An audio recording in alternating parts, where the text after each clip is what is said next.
All right. Book of Wisdom. When a conscious awakened spirit occupies a material body in conscious unity, the whole being is united with the divine. It expands out beyond the limitations of space and time. Mindfulness controls the thoughts and feelings and clears an inner place so that in silence and peace it is ready to receive an influx of divine mindfulness, and meditation opens a way of communication whereby the spirit of man may communicate with the spirit surrounding the divine. It is a higher form of prayer, a controlled concentration of thought. Book of Wisdom, Chapter 1, Meditation and Morals. The only way a man can become fully awakened spiritually is to know his true nature and to strive for communication with the spiritual realm.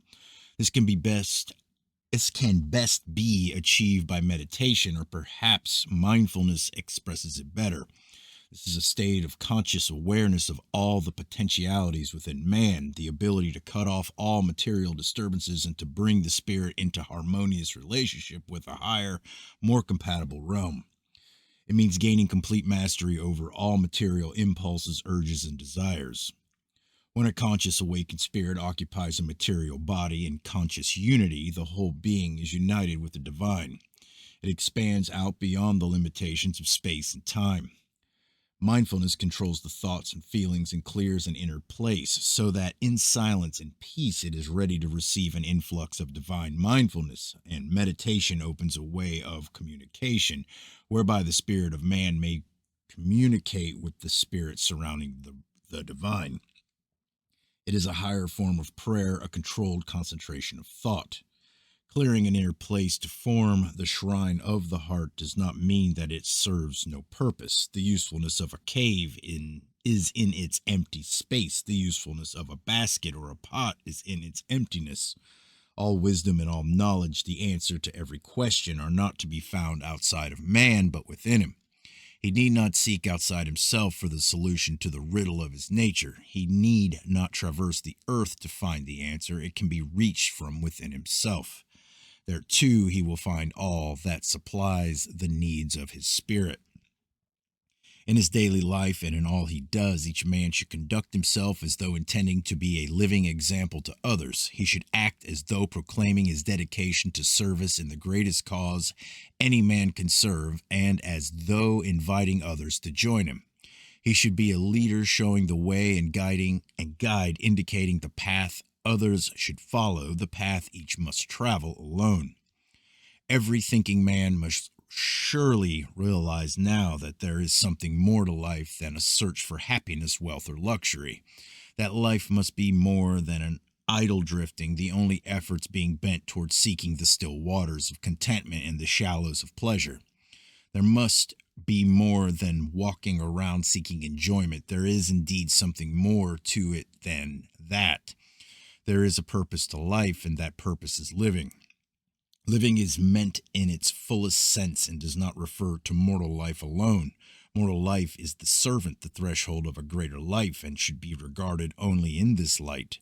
The duty of all is to awaken their own spirit to consciousness. If, however, has not been achieved, then the best thing to do is to follow the precepts and advice contained in the writings of those who have themselves awakened the spirits of consciousness.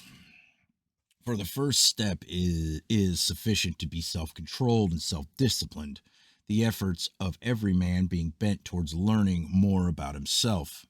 He must cultivate mindness to discover his own motives and to know what lies behind every thought, every word, and every action.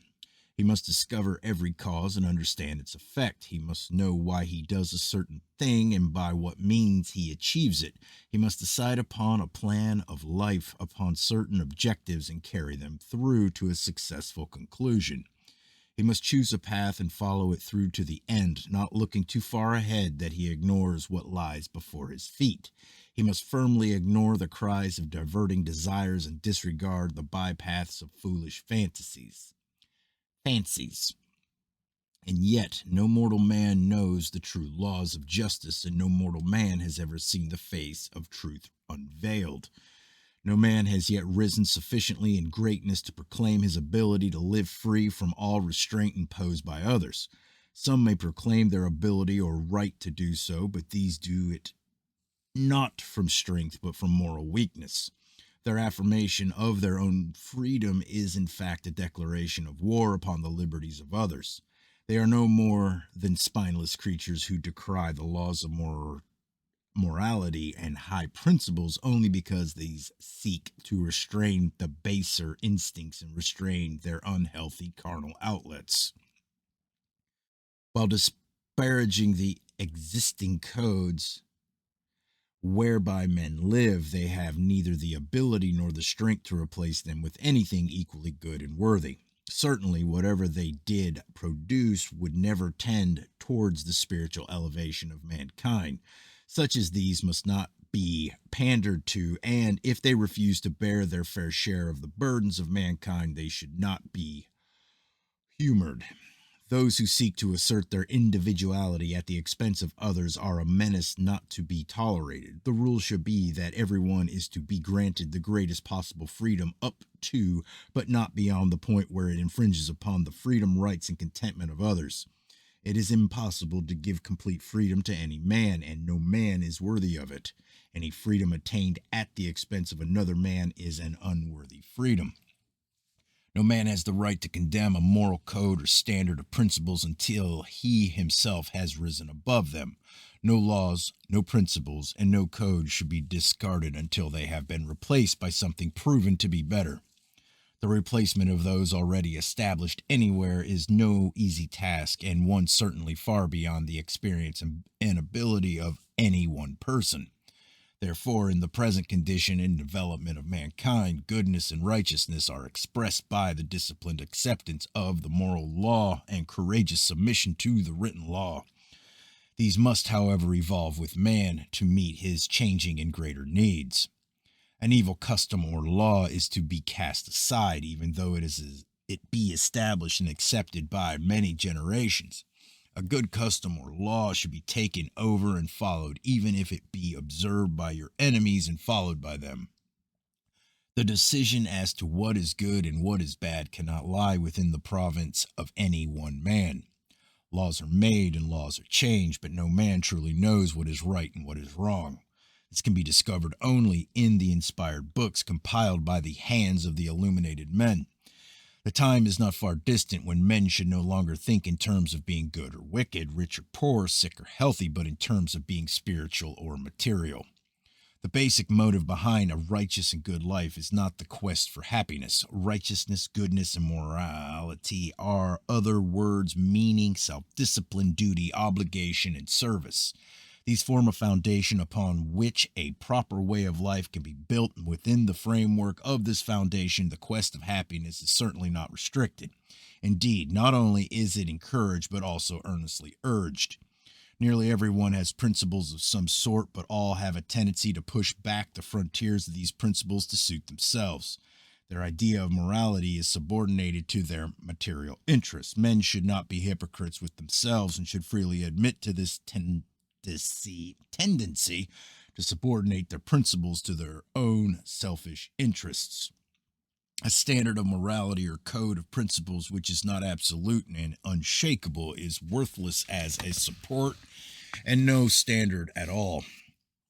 Only the very wisest of men can set their own standards, and the wisest of men are too wise to do so.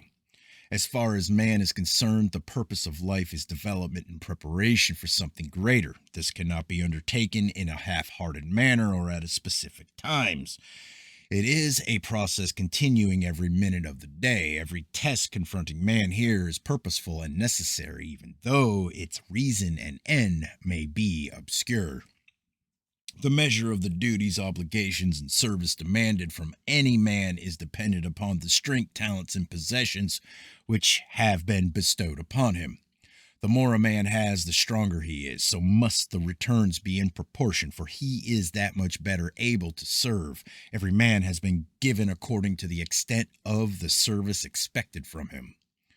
One of the less easy tasks for the enlightened man is to develop the ability to genuinely assess the service to be rendered in return for the things with which he has been endowed, and to serve without selfish hesitation. Each man has his particular place in the ranks of those who serve, and his own talents and possessions should be regarded only as a means of enlarging the pool of common good and the advancement of mankind. Those who deny their obligations inflict a lonely, awful doom upon themselves.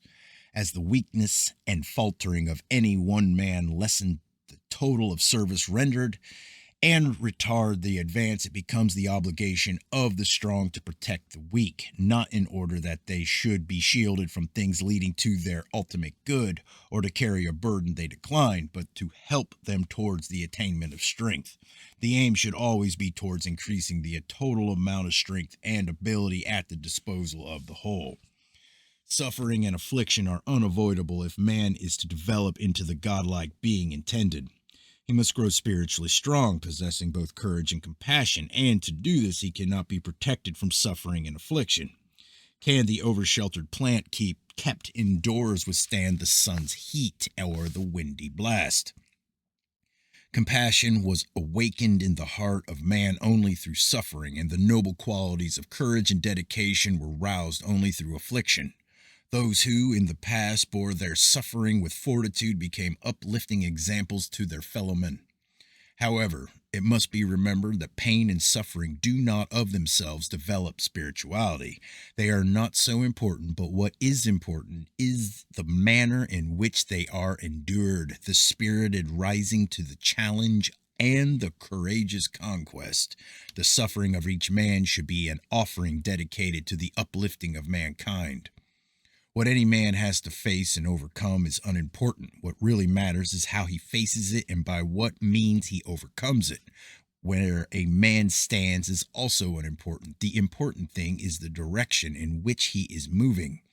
Life on earth was never meant to be spent in rest and tranquility. Its very tribulations and problems give it an added zest for those brave spirits who face up to them with courage and cheerfulness. Each man must discover for himself his own weakness and frailty. The creating divinity could have brought a painless world into being, but it would also have been one without purpose. It could have been peopled with perfect beings, but these could not have understood the meaning of suffering and tribulation. They would have been devoid of pity, tenderness, and sympathetic understanding. It is not through the divine will that man suffers. The divine will is that man fulfill the divine plan through learning to overcome the restrictions and illusions of the material existence by rising above them. The troubles and trials are there to goad man on, to stimulate him, to rouse him out of material lethargy and urge him towards the development of spirituality and wisdom. If man suffers unduly, it is because of his own heedlessness and waywardness, his ignorance of the true meaning and purpose of life. The earth is imperfect because its imperfections are essential. The social imperfections, as distinct from the natural imperfections, are the result of a man's lack of understanding and his dedication to material ends rather than spiritual ones. The trials and tests resulting from the natural imperfections of earth do not oppress man nearly as much as the afflictions man has brought upon himself through seeking to establish a life wholly within the material. It is necessary to know the difference between the two and to separate one from the other. The reason that there is so little divine intervention is not that divine remains indifferent, but that man has been given all the powers and wisdom necessary to deal with the affairs of earth. If he fails to make use of them, who then is to blame? The duty and obligation placed upon man relate to his reaching upward towards spirituality and outward towards perfection. If man declines to do this, he must accept the consequences and can blame none but himself. Were there no pain and suffering, man would be like a jellyfish drifting aimlessly with the currents in a sea of matter. Suffering, pain, and sorrow result from an existence within a material body and are not a part of man's spiritual heritage. The bonds of humanity are forged in the furnaces of life and not in its tranquil breezes. These are the directions for those who follow the great path of the true way, the never-failing guides and sustainers. Be grateful for the good things of life. Be patient under suffering and steadfast in adversity. Be diligent in the performance of your duty and never shirk your obligations. Bear the blows of affliction with cheerfulness and courage. Do not be quick to anger, hasty to argue, or rash in judgment, for this reveals your lack of self-control. Avoid the weakness of unjust hate and envy, for they rebound upon yourself. Do not engage in undue frivolity, lest people come to think you petty-minded. Keep your temper under control, for an angry person is a confused one. Let your deportment be serene and confident. Keep your mind above earthly things and look towards the kingdom of the spirit and mansions of the soul. Never pay homage to evil men and never command what is wrong. Do not use lewd expressions or foul language, for this advertises your inferiority to others. Do not laugh at sly or dirty humor, for this displays an unclean and unhealthy mind. Do not raise money or possessions to the status of a god. Fit yourself to earn an honest and useful livelihood. Skill and knowledge are jewels in times of prosperity, a sword and shield in times of adversity, and sure guides through times of uncertainty. In the midst of material illusion, do not add to the confusion by acting falsely in word or deed. Be diligent and consistent in studying the wisdom contained within these books. Never forget the benefits that accrue from a life well led.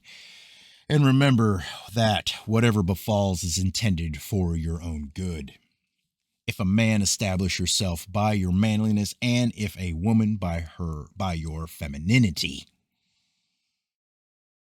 Be modest in manner and calm in bearing, for men avoid the excitable man who is a weak reed to lean upon in times of stress and a hazard in danger. The boastful man falls far short of the image he intends to create, so weigh your words carefully, for the spoken word cannot be recalled.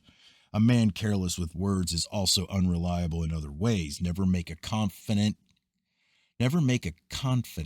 of one who babbles. Forget what has been done and cannot be altered, and do not be concerned about things which may never happen. If you have anything of value, keep it away from an envious man.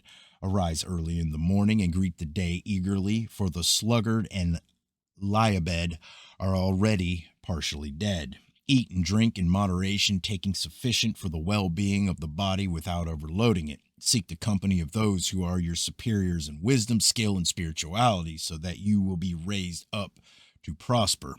Always be ready to heed advice and to accept instruction, bearing in mind that it is more profitable to listen than to talk. The man who cannot restrain his tongue rides a wild stallion. Keep it in check and avoid returning a hasty answer to those who say unkind things, which may stem only from their own weakness.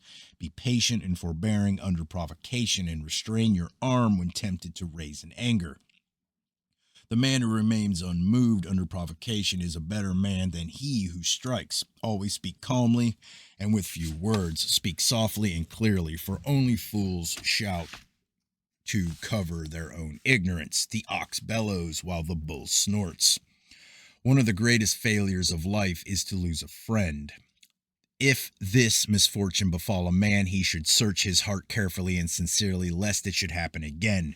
Never seek to maintain a friendship through hypocrisy or flattery, for this is no friendship, and it displays the double heart of a deceiver. Be proud but not haughty, straight-talking but not insulting, bold but not aggressive, patient but not servile. Bear in mind that it is better for a man to be numbered among the insulted than among the insulters, among the slandered and not among the slanderers. Keep your feet firmly upon the great path of the true way, using moderation in all things as your guiding light. Never be effusive of speech or too friendly towards those who are no more than acquaintances. Keep all at arm's length until they have established themselves for what they are and their true natures are revealed. Never allow the secrets of your heart to be handed around as common property. Do not be oversensitive and ever ready to take offense, for this will only turn people against you. Never trespass upon the privacy of others, and let all follow the paths of their inclinations. Attend to your own affairs and keep your thoughts from the affairs of others. Of thoughts, words, and deeds, only deeds have any established value on earth. Thoughts are intangible things in a world of matter, while words have no meaning unless translated into action. Goodness and wisdom should not be secreted, for when their possessor cuts himself off from others, what purpose do they serve, and how can they be measured and tested? The good man who fears contamination by the world has no confidence in his goodness and renders no service. If a man is found sinking into a morass of mud, he who tries to rescue him cannot be rescued by anyone standing off. The man who attempts to clean up the morals of the people is like the dusting cloth, which cleans only by becoming soiled itself. All right, chapter 2. The dispensations of life. If visited by affliction or sorrow, a man should not bewail his loss, for these should be the means of drawing him closer to the embrace of divinity.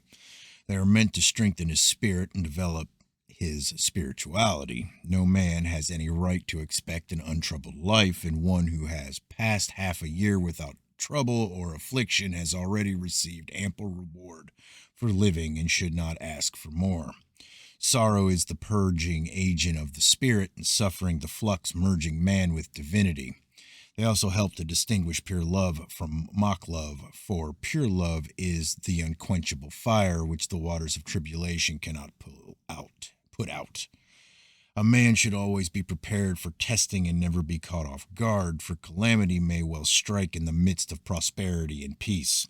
He should also bear in mind while undergoing his test that at any time it may be eased by a stroke of good fortune.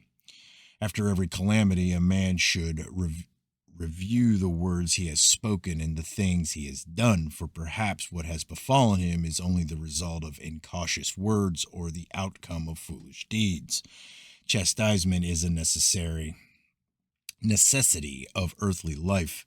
If it did not follow a wrongdoing, how could a child ever learn the difference between right and wrong? The chastisements of men spring from divine love alone, for through suffering comes sympathy, and through tribulation comes understanding.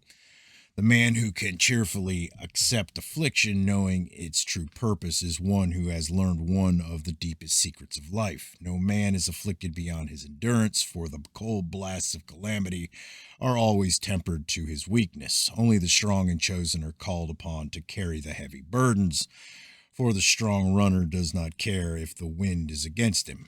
If trials and tribulations descend upon a man, he should meet them with quiet resolution and courage. It is useless to rage against them or seek to rise in revolt against his lot.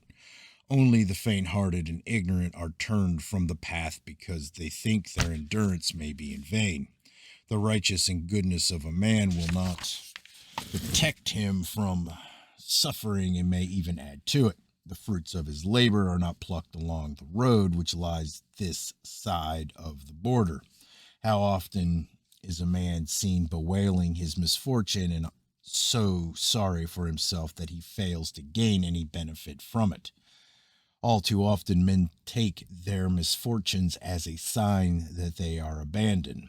Men set their hearts on certain things and make plans for their attainment, but unless the plans they make complement the divine plan, they will come to nothing. Earth has a mission, and everything upon it is there to play its part in the fulfillment of that mission. Material ends have little importance besides spiritual ends, and creation is only intended to satisfy spiritual needs and development spiritual abilities. The good and the wicked are tested, and no one is exempt. The difference is that the righteous man uses the tests to benefit himself, while the unrighteous man turns them against himself to destroy his own soul. No man should be overwhelmed by the troubles and tribulations which come upon him. They are intended to be utilized for the benefit of his soul and the strengthening of his spirit, and bearing this in mind, he should be better able to endure them. Every man is born to be tested and tried. Sorrow and suffering, problems and tribulations are meant to be the lot of men. Yet they are never his continued lot, and the brighter moments of life far outweigh the darker. Man who was not given life for the sole purpose of enjoying earth and its pleasures. Earth is a place man must cultivate and prepare for harvest, and what he produces will be his sustenance when the season is ended. Tribulation is the plow, and the trouble his spade. Sorrow and suffering are his seeds, and the joys of life the fertilizing waters. Be grateful for the good things of life, for they far exceed your needs. Offer a prayer of thanks in the morning and another in the evening, and if you can find no reason for doing so, be certain the fault lies within yourself. Even to know that the worst possible thing has happened and the cup of misfortune been drained to its last drop brings a strange compensation, for there is a deep peace of mind known only to those who have lost all and cannot lose more. If a man is favored with prosperity, he should be vigilant lest it permit his desires to lead him astray and his spiritual diligence be diminished. In the greater scheme of things, the times of affliction and adversity are not to be feared so much, for then men incline towards spiritual things. It is in times of prosperity, when they acquire wealth and become conceited and self-centered, that the danger lies, for then they twist the commanding words and austere meanings of the sacred books and pervert them to console their own consciences.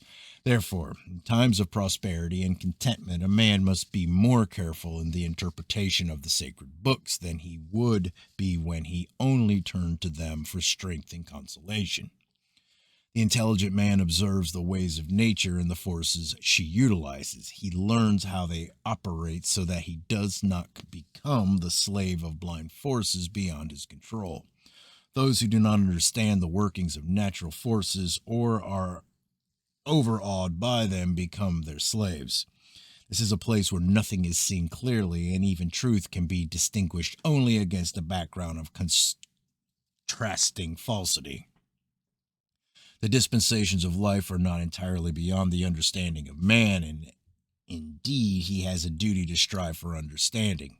Everything serves a purpose, even things which seem the most hurtful. Every ungainly rock has within itself a potential statue, and potential beauty lies in every block of wood or lump of clay.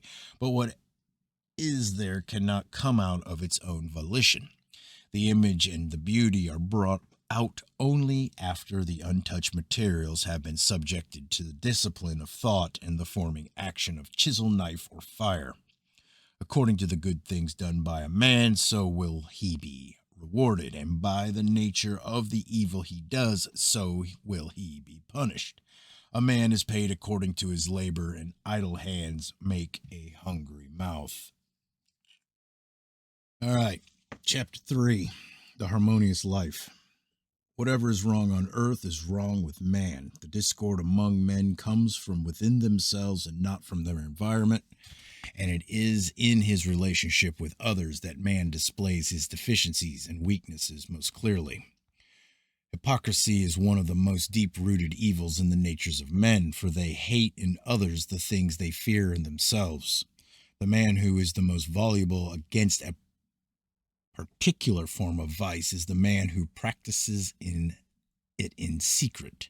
Men wrap themselves in a mantle of hypocrisy and never uncover their real selves. They declare themselves for or against. They say they believe one thing or the other. They like this or that, but rarely do they declare themselves truthfully or reveal their true thoughts and feelings to others. To overcome this evil, this weakness in men, is one of mankind's greatest battles. To this, the good religion must dedicate itself. Those who follow the good religion should seek their friends among others of similar belief and inclination, and they should not try to walk a double road. No man can hide a thing within his breast forever, and if he is a secret hypocrite, some day it will be made known. Nothing done, known, or experienced during earthly life is lost forever. If your neighbor offended you, then restrain your anger so that your spirit may be benefited. Burdens borne patiently and with courage, and insults ignored, are better for the spirit than any form of penance. Always restrain your anger for the sake of neighborly harmony, but for your own good, remember that the words of an angry man are like glowing embers in his mouth. Anger alone does no great harm to the spirit, but anger with malice or hatred certainly blemishes the purity of a soul. Never try to appease a man in the hour of his anger, but leave him to be consumed in his own fire. Before you vent your anger on a man who has offended you, pause and try to discover some goodness in him, which you lack. It is not required that a person never get angry or become stirred up inside, for sometimes circumstances demand the response of righteous anger. Therefore, be one slow to anger and with complete mastery over the temper, rather than one without the ability to be stirred to anger. Do not be too sweet unless you want to be eaten. When two persons quarrel in anger, both are always in the wrong. The most burdensome person in any community is the one who will not do what he is capable of doing because he cannot do the things he wants to do. Every man must learn the difference between the little things he can do alone and the greater things which can be done with the cooperation of others, for unity bestows strength. Always be generous in your dealings with a neighbor, and bear in mind that as water quenches fire, so does cheerful restitution atone for a wrong. When a neighbor greets you cheerfully, answer him in the same manner, for a surly face is a frown, or a frown frightens away the hand of friendship. All right. Generosity and kind-heartedness are excellent qualities, but those who possess them should be vigilant, for it is not inconceivable that the goodness they do may sometimes result in more evil than good. Always treat the property of your neighbor on his or his friends as you would wish your own property and friends to be treated. Never speak without thought, for words cannot be recalled, and things said may remain beyond recall forever. A lightly spoken word may ruin a life or destroy the contentment of a family. The guiding rule is not only to say the right thing in the right place, but also to leave unsaid the wrong thing at the moment when it is most tempting to utter it. This is the rule of conversation. Is it true? Is it instructive? Is it kind? Is it necessary?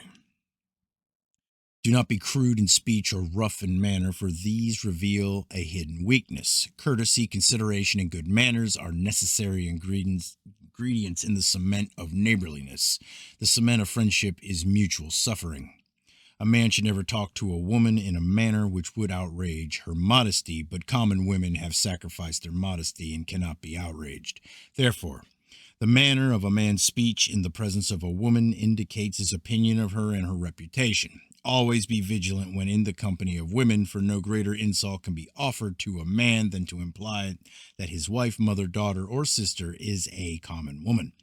A strong man can afford to be gentle and quiet whenever he is, but a weak man must be rough and boastful to boast himself. The man who is always boasting himself is certainly one who needs boosting. If some misfortune has befallen a neighbor, or he is out of favor with the rulers, he will be suffering the miseries of shame, and therefore to visit him under these circumstances might add to it. It is a matter of discretion and tact as to when he should be visited. Whatever he has done, treat him with kindness and consideration. The fruits of kindness are sweet, but the fruits of hatred and malice lie heavily on the stomach. As surely as night follows day, as a man deals with others, so will he be dealt with. If a man does not wish his own possessions to be touched, he should show the same respect for the possessions of another man. Likewise, if he respects his own reputation and expects others to respect it also, he should hold the reputation of others in the same high regard. If he does not wish to become the subject of gossip, he should not gossip about anyone else. As a man expects his own home and family to be treated, so should he treat the home and family of another. As he cherishes the good name of his wife and the welfare of his children, so should he cherish the good name of another's wife and the welfare of his children. Deal charitably with your neighbors, and whenever the opportunity to do good arises, do not hesitate to do it. However, a single act of charity means that the heart has been stirred only once. It may be just a sudden urge that passes, and charity is a continuing process. A man can find peace and happiness in his home only when his wife and family have it, and these things cannot be portioned out. The man with strife at home has a lot more misery than that of a hungry dog. When a guest, bear in mind that the ways of a host are always right in the eyes of his guest. Always live according to your beliefs, for to do otherwise is hypocrisy.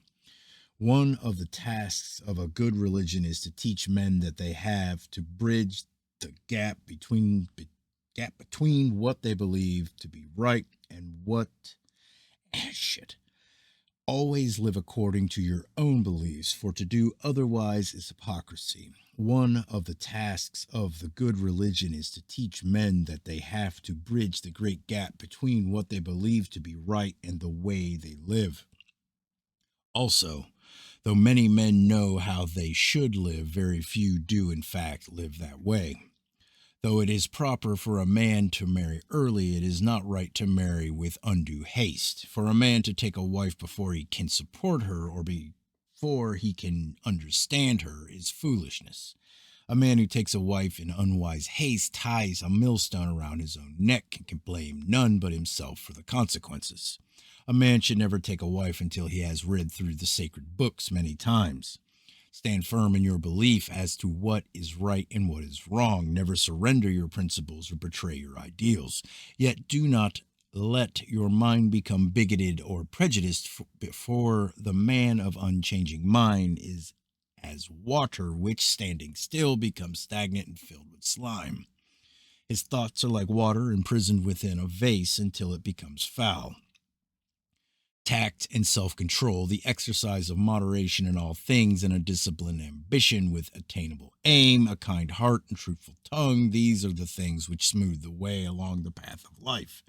The maggots that eat away the body of peace and contentment are undue haste, thoughtlessness, indifference, and malice.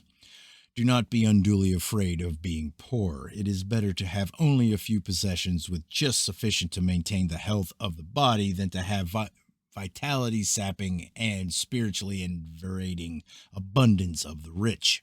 Happiness cannot be bought, and a joyful heart makes a healthy body. Pure love, not wealth, is the most desirable of treasures, for it hollows the brief days of life and fills them to overflowing with spiritual wealth of everlasting value. Along the high road of life, man and women must walk together hand in hand. The two together are meant to make their joint love a harmonious whole, and the life of one without the other is incomplete. Yet in these times, true matrimonial harmony appears to be one of the most difficult things to achieve because of the spiritual immaturity resulting from the inadequacy of existing religious doctrines. This, too, must be remedied. Do not be too hasty in judging a wrongdoer, for it may well be that though he has been found in some wickedness, the good in him is greater than the good in you. Perhaps in the divine view he is a better man than you are. Disobedience to the laws of men with the sincere and considered intention of doing good is better than any abject submission to them without any such motive. The golden rule of harmonious living is that a man must master his desires, control his will, and serve his conscience. All right, chapter 4, defects of character. The man who talks much does so to cover his own weakness. Words of themselves are worthless things, and where there is much talk, there is little action. Words alone are lifeless things, having no value until they are quickened within the heart and demonstrated in deeds. Therefore, the rule is never to engage in idle chatter, and always to avoid the company of those who babble. Those who find pleasure in chattering and gossip display the outward signs of a small and irresponsible mind. Those who sow mischief with their tongue can be assured that they will reap the harvest of scorn. Speech is one of the qualities which set men apart from the animals, but it is also a drug to be handled with care. Therefore, treat all words as an apothecary does the drugs of a prescription. They must be carefully measured out and weighed, with every precaution taken against an overdose. Overindulgence in talk displays a defect of character. Therefore, even when praising another or lauding his virtue, excessive talk should be avoided, lest the speaker be accused of hypocrisy or patronage. Effused speech is the babbling water flowing over a shallow mind. Nothing is more becoming for the intelligent man than silence, and how much more so for one who is not. The motto for those who follow the good religion should be say little and do much, replace words with deeds. The good will find this no hardship, but the wicked will prefer talk to action. The mouth of a man is like a horse. It must be restrained by firm control and bridled before it can serve him. If allowed out of control, it will carry him off to calamity. Therefore, guard your tongue as you would your wealth, bearing in mind that the less the words spoken, the less the errors made. Though all the wisdom of the past condemns overindulgence and chatter, this still grows in volume, while the ills of the world do not lessen, though they may change in nature. Therefore, if you would serve the good religion well, hold your tongue in check. Do not overlook it in youth, then in maturity it may pour out wisdom, which will advance the greater cause of mankind. Words are the weapons which give power to falsehood and equip the liar.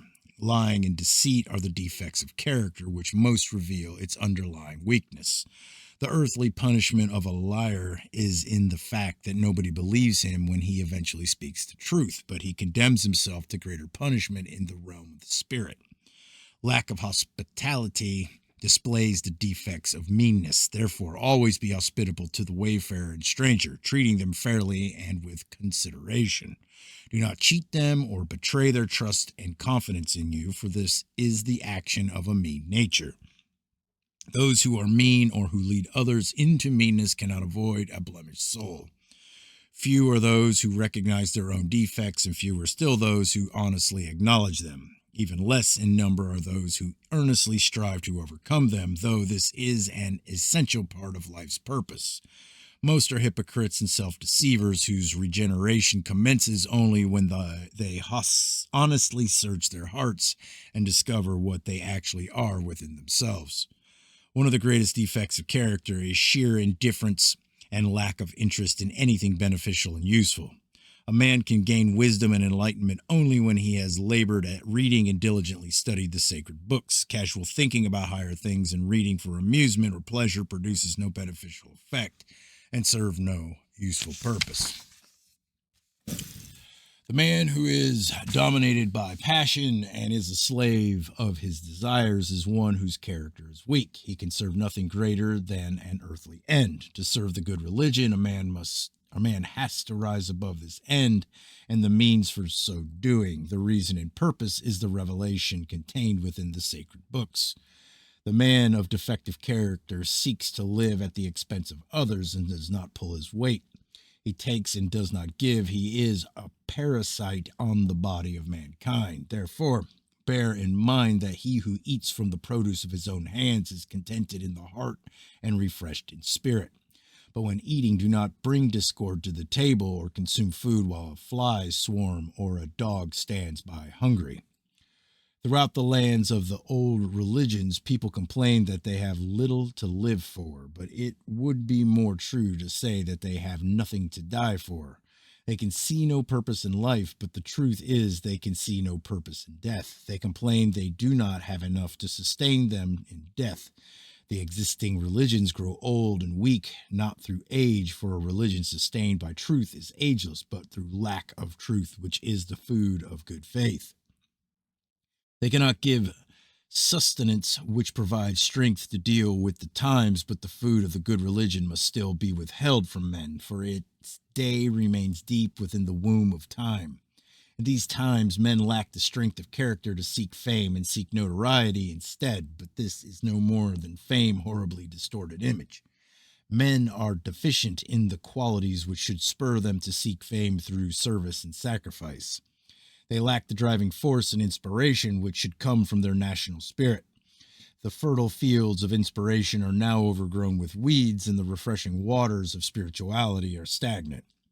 The sun of a new inspiration, the dawn of a new day of hope will surely follow this night of darkness. Then mankind will surge forward once again to storm the spiritual heights, bearing a new standard, a banner with the device of spiritual inspiration. Pride is a quality of good. False pride and haughtiness are servants of evil. The man who has no pride in himself as a man is weak in character, and this weakness leads him into error and wrongdoing. When a man is without a standard to live by and holds himself in low esteem, any wickedness he does will not appear wrong to him. The laws of men punish the sickness and ills within the nations, but do not cure them. The precepts and moral code of the good religion are the medicines needed to prevent and cure. Their day will come. If a man is more concerned about what others may think of him than about what he knows himself to be, if he fears their judgment more than his own, then he knows the worthlessness of his own opinion. Man must be made to stand proud in his strength of character and moral integrity. The duty of religion is to make such a man. To be good, a man must not only live a good life, but he must also do good deeds. These should not be only such as to come his way or result from his inclinations. They must also be the result of effort, search, and sacrifice. Doing good when the opportunity arises is not sufficient, for real merit results only from a hard-fought battle with evil. The man of sound character bestirs himself in the cause of good and diligently studies the sacred books to know what is required of him. He accepts with good grace the tasks imposed upon him and does not shirk his duties and obligations. He does not try to interpret the words of the sacred books in such a way that things are made easier for him. He does not treat their command lightly, neither does he shun the service they require from him. He knows that no matter how hard he strives, they can still lead him on towards greater perfection. No man is asked to be perfect. He is asked only to strive towards perfection with all his heart and strength. No man can ever be a failure if he strives to do his duty and undertakes all things he should. But if he turns his back on his duty and shirks his obligations, he is always a failure. A man who seeks to boost himself by displaying his cleverness is like a commander who reveals all the secrets of his defense. He lays himself open to easy conquest. The defects of character are many and varied, but before they can be overcome, they must be discovered. The words written here can be no more than a mirror which is handed to you. Whether you look at the mirror reflection of yourself or whether you look with deeper insight and understanding does itself depend upon the nature of your own character. The defects of a defective character may conceal its own deficiencies from itself, but they cannot remain hidden if sought in the light of wisdom and truth. All right, chapter 5, Within Your Home. Though your house is your domain and the stronghold of your privacy, keep it open for acts of charity. Do not close its doors to one in trouble, but let all who need it enter and find sympathy. Let your house be open to receive the widow and the orphan. Maintain your house as a place of contentment and happiness, permitting all members to have their say without interruption or suppression. Uphold its sanctity and the sanctity of your family, whatever befalls, bearing in mind that no sacrifice in doing so is too great. If the sanctity of your home or family has been betrayed or destroyed, do not be passive, for by doing so you induce the same calamity to fall upon another. Your home is the stronghold of your privacy and ideals, and it enshrines the gentleness of your wife and the modesty of your daughters. Therefore, do not permit it to be invaded by tongues of lewdness or allow its air to be polluted by the breath of the foul mouths. The man who does so displays his lack of pride and the low esteem in which he holds his family. If you hear lewdness in the privacy of a man's house, know that he is a weak character whose family is to be pitied.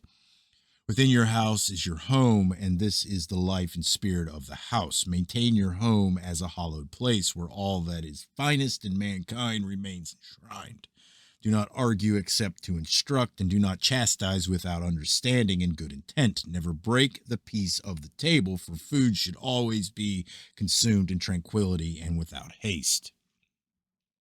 It is the nature of children to be boisterous and get into mischief, so the good parent tempers discipline with understanding and tolerance. The good parent is never unduly harsh, but neither is he lax and indifferent to the need for discipline. The proper discipline for a child is maintained through example and guidance, not through chastisement. When the need arises to punish a child, never do so without asking yourself where you have failed. If you care enough for the child, you will be diligent in your heart searching. An unhappy marriage is always the result of haste, thoughtlessness, or lack of consideration by both or one.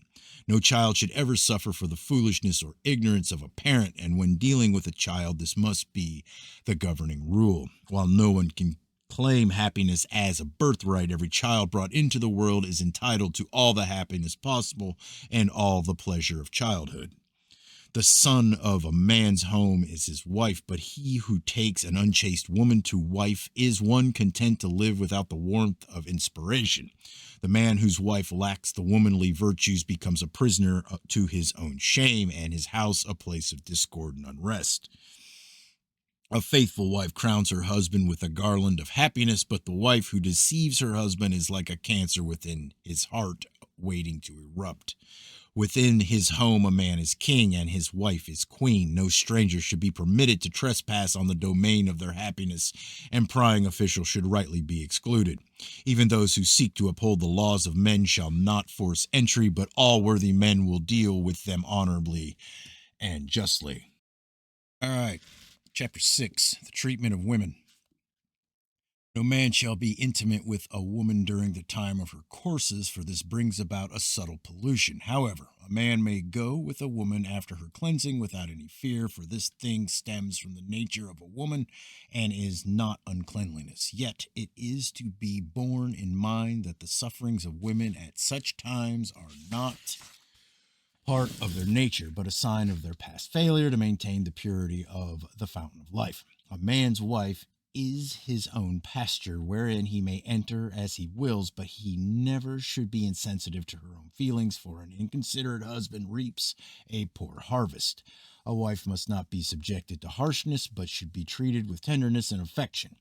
She is deserving of consideration, for her feelings are not those of a loose woman, whom men have treated as they willed. Always treat a woman with reserve and respect, for by doing so you enhance your own standing as a man. It is the men without pride in themselves who hold women in low esteem, and women who submit to such men take a perverted pleasure in their own degradation. When all a man seeks when all a man seeks in the company of a woman is frivolity and amusement, he will in the end seek to use her as an instrument of fornication.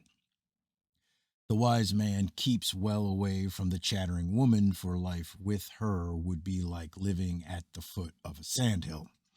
Every man who follows the good religion will treat women with respect and consideration. He will never attempt the seduction of a decent woman, for chastity is the pure blossom of womanhood. Without it, a woman is like a garden tree that never blooms, and she fails to inspire rapture in the heart of any man.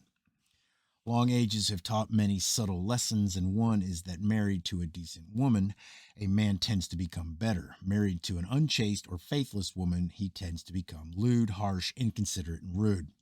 The man who is willing to take an unchaste woman to wife gets just what such as he deserves. Therefore, treat those who may become the wives of other men as you would want your own waiting wife to be treated. Bear in mind the ancient words of wisdom which have stood the test of time, and choose a wife with care. Fortunate indeed is he who unearths the treasure of a virtuous woman, for her value is beyond estimation in earthly wealth. The heart of her husband rests on a bed of contentment, and he sleeps secure in her constancy. She will never cause him to bow his head in sorrow when men speak of women, or to turn his face in shame from the mocking glances of other men. The intelligent man does not maintain his wife in idleness, lest her thoughts stray towards scandal and gossip. When the light of the good religion is revealed, it will set the good woman apart from others, and man need no longer walk in doubt. A good woman has pity on the destitute poor, but is not deceived by the wiles of the idle beggarman. Her children are brought up in the knowledge of goodness, and they reach maturity in honor and uprightness. No songs on the lips of men extol the virtues of a good wife and mother, but the silent, grateful song in the hearts of her husband and children never ceases. It is the holy melody resounding among the universal spheres. All right, Chapter 7. duties, obligations, and service to life. If a woman is beautiful and gifted beyond other women, then she has been favored by the divine and entrusted with life's greatest treasures. Therefore, she should not conduct herself as other women, for many men will seek after her, and she must be discriminating. Her influence on men can be greater than that of other women, so she must always be conscious of its effect. Does it make them better men, and does it serve the cause of good? The attitude of gifted and beautiful women is of prime interest to those who concern themselves with the spiritual uplifting and advancement of mankind. Unlike the religions that will die, the good religion cannot ignore these aspects of life. The beautiful woman, if she be good, is proud of being the guardian of such treasure and safeguards it from polluting hands. She dedicates it to the service of good, which also means the service of mankind. She uses it as a spur and incentive in the upward struggle of man towards divinity. She is more modest and reserved than other women, and as this increases her desirability even more, she is absolutely discreet and prudent in all her activities. Her devotion to the cause of good need entail no more than the maintenance of strict female standards of decency in the face of overwhelming temptation in being a good wife and mother. The fires of passion can rage in women as they do in man, but when they do, it should be borne in mind that such driving forces are to be used for good and not wasted on an evil outlet. Men and women are not alike, and their duties and obligations in the divine design are different, even though they share the same urges and desires. The same water is in the river and the irrigation channel, but the millstone and the growing plant do not utilize it in the same manner. The power which serves best serves many different ends.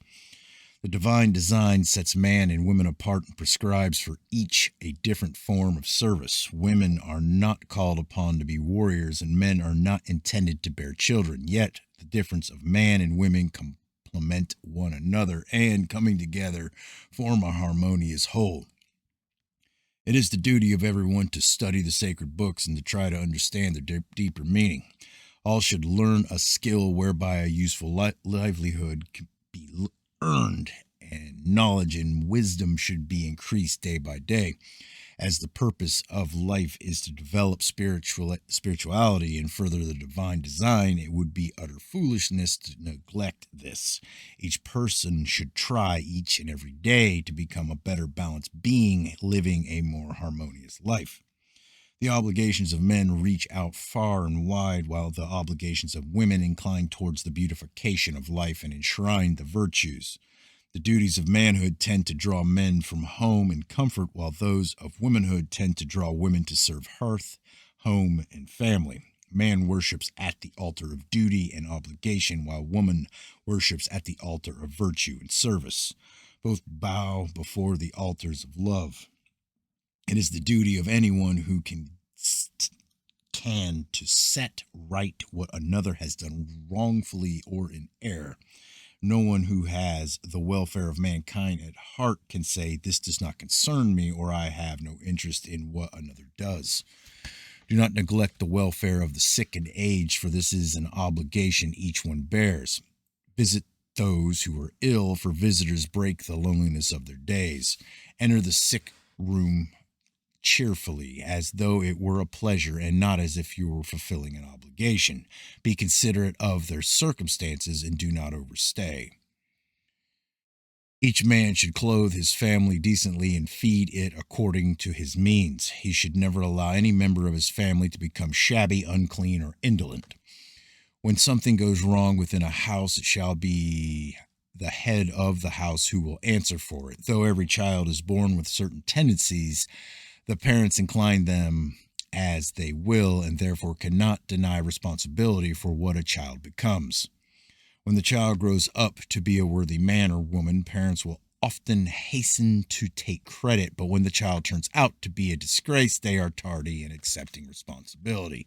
Yet the bad is more likely to result from what the parents have done or failed to do than is the good. All right. Chapter 8. Respect for the rights of others. Do not enter a house other than your own uninvited, and if you have a position of power, do not use it to gain entry into the house of another. Do not enter a house when the occupier is absent, even if it is open. If at any time you are denied admittance to a house or told to go away, then depart in peace, only in the interests of justice or peace, or when the safety of another demands it, should the privacy of a home be invaded, and even then only with the greatest restraint and consideration. However, if a house is abandoned or empty, there is no harm done if it is entered for shelter, but it should not be damaged willfully. Nothing established by the hand of man should be damaged unless it causes harm or inconvenience which outweighs its usefulness. When a guest within the house of another, treat his family with respect and his possessions with care. If you damage anything belonging to him, make proper and full restitution. When in the house of a friend, under no circumstances touch a woman of his family improperly, or show disrespect for her modesty by word or gesture. Note the way a man conducts himself in his own home, for this reveals not only his own character, but also the character of his womenfolk. If a man greets you with courtesy, then answer him in the same manner, for surliness displays a weakness of character.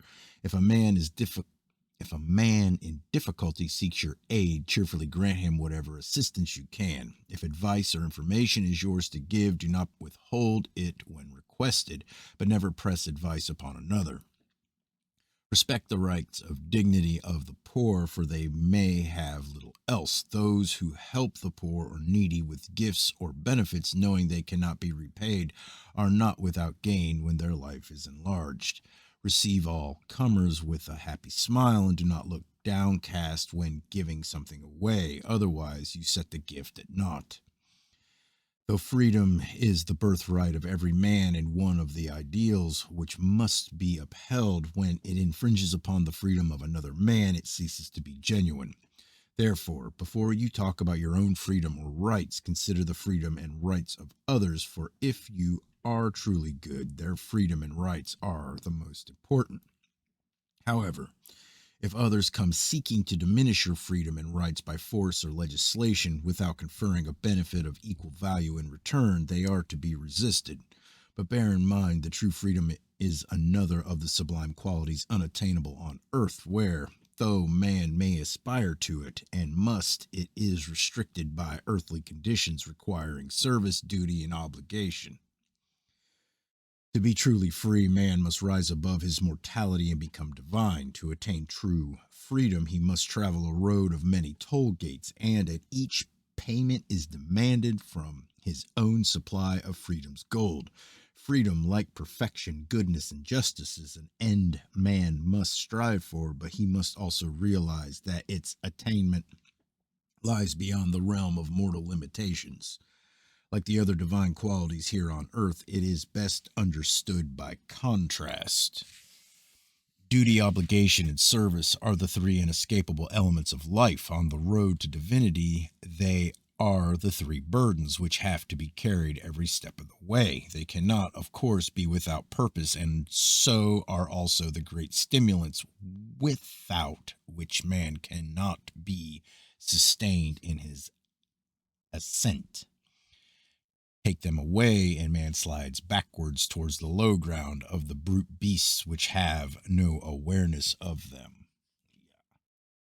All right, chapter 9, people and places to avoid. Avoid all places and people which conduce to evil. Keep away from hypocrites, for having a common feeling of degradation, they will congregate together, and it would be unwise to be numbered among them. Hypocrites tend towards evil because they serve the purpose and its purpose, and therefore, having an affinity with it, they turn away from what is good and just. They are hard-fisted when the poor come discreetly seeking for alms, but are open-handed when approached in a public place. Surely the hypocrite must be the lowest form of man or woman. If you meet a stranger who appears to be filled with extraordinary virtues, or who conducts himself with grace and good manners, do not hastily conclude that this is his true character. Go to the place where he lives and is known. Note his attitude towards his family and behavior among friends, and listen to what is said about him. Only then will you be in a better position to judge and to weigh him in the balances. There are many persons of a hypocritical nature who reveal their true character in one place, but put on a false display of goodness in another. If you accept a man or woman in haste and are deceived, then blame no one except yourself. The man who accepts another at his own valuation usually gets a poor bargain. Avoid those whose natures are shallow or superficial, even though they be attractive and pleasant. Shallow streams sparkle most, and weakest waters make the most pleasant sound. There are many whose understanding of friendship is mere companionship, and they neither seek nor know anything deeper. Such people should not be cultivated beyond acquaintanceship. No man really knows another until he has seen him exposed to danger and loss. Even then, he cannot know him fully until he has seen him when tested by prosperity and success. Avoid those who are seeking to benefit from your friendship. They are not for you. Friendship is a precious plant which must be nurtured in the good soil of sincerity and trust, and plentifully watered with loyalty and understanding. The man who presumes too much on friendship is unworthy of it. Avoid the loose woman, for even if she is beautiful, it may be just a lure over the pit trap. Do not become snared by your desires or let your eyes drug your wisdom. The man who claps fire to his chest cannot escape unburned, and he who embraces uncleanliness will be soiled, however delicately it is wrapped. Avoid an evil neighbor and a wicked neighbor, bearing in mind that a man is judged according to his associations. There are many weak characters who, whilst not desiring to associate with the wicked or live in the neighborhood, will do so for benefit or to advance their ends. Unless they are prepared to freely admit their weakness, they are hypocrites. Avoid the places of pleasure which attract the weak and bad characters, for if you associate with them, you cannot expect to remain uncontaminated. Bear in mind that the best person to associate with may not be the best companion, and evil places are generally more alluring than the good. All right, Chapter 10, Neighborly Living. When a man holds views directly at variance with those of his neighbors, they are incompatible with harmonious living. He then has to decide whether the right views are held by himself or by his neighbors, and if by his neighbors, he must adjust his own.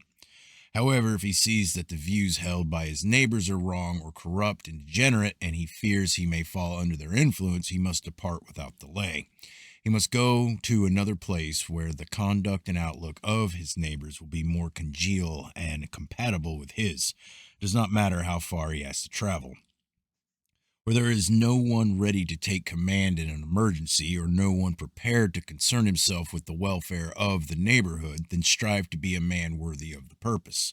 Do this if it means having to neglect some study of the sacred books, for the man who serves his neighborhood well serves the cause of good. As the whole man suffers for errors of the hand or tongue, so shall the whole congregation of the righteous suffer for the misdeeds of any one of their number.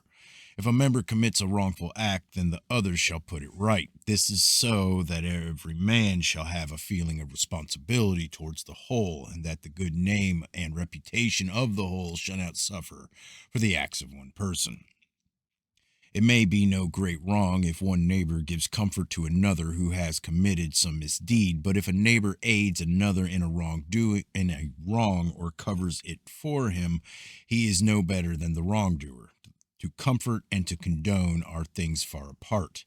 Whatever the problem of your neighborhood, do not isolate yourself from them, for if they concern the welfare of others, they are your concern. Strive to be on friendly terms with all your neighbors, and if you fail, let it not be said that the fault lies with you. If you have a neighbor in need, do not be tardy in going to his assistance. If you are not in a position to help, show that you are not indifferent to his predicament. If a neighbor falls into ill favor with the law of the land, do not set yourself up to judge him. If you cannot say anything in his favor, then hold your peace. The laws of the land and of your neighborhood should be framed towards the maintenance of peace and security. Therefore, it is your duty not only to abide by them, but also to uphold them. Good laws do not need enforcing among the good, for the goodness declares itself to all, but oppressive laws chafe upon the neck like a yoke. The goat does not attack the lion, and sometimes bad laws have to be endured with patience for the sake of neighborly peace. Yet, if the entrance to its hole is threatened, a mouse will not hesitate to attack an elephant, and men are no less courageous. All right, chapter 11. The cause and its champions. The greatest cause any man can serve is that divinely designed for him and intended to be his. It is the cause of mankind which operates within the divine design and bears man upward to the very threshold of divinity. In these dark days, when many gods wage war among themselves for supremacy and man is divided against himself with the many conflicting beliefs, this cause is voiceless and unchampioned. Yet already the champion is conceived and lies asleep within the womb of time, awaiting the hour of birth. This champion is the good religion now safeguarded and cherished by the devoted few during the ages of its conception.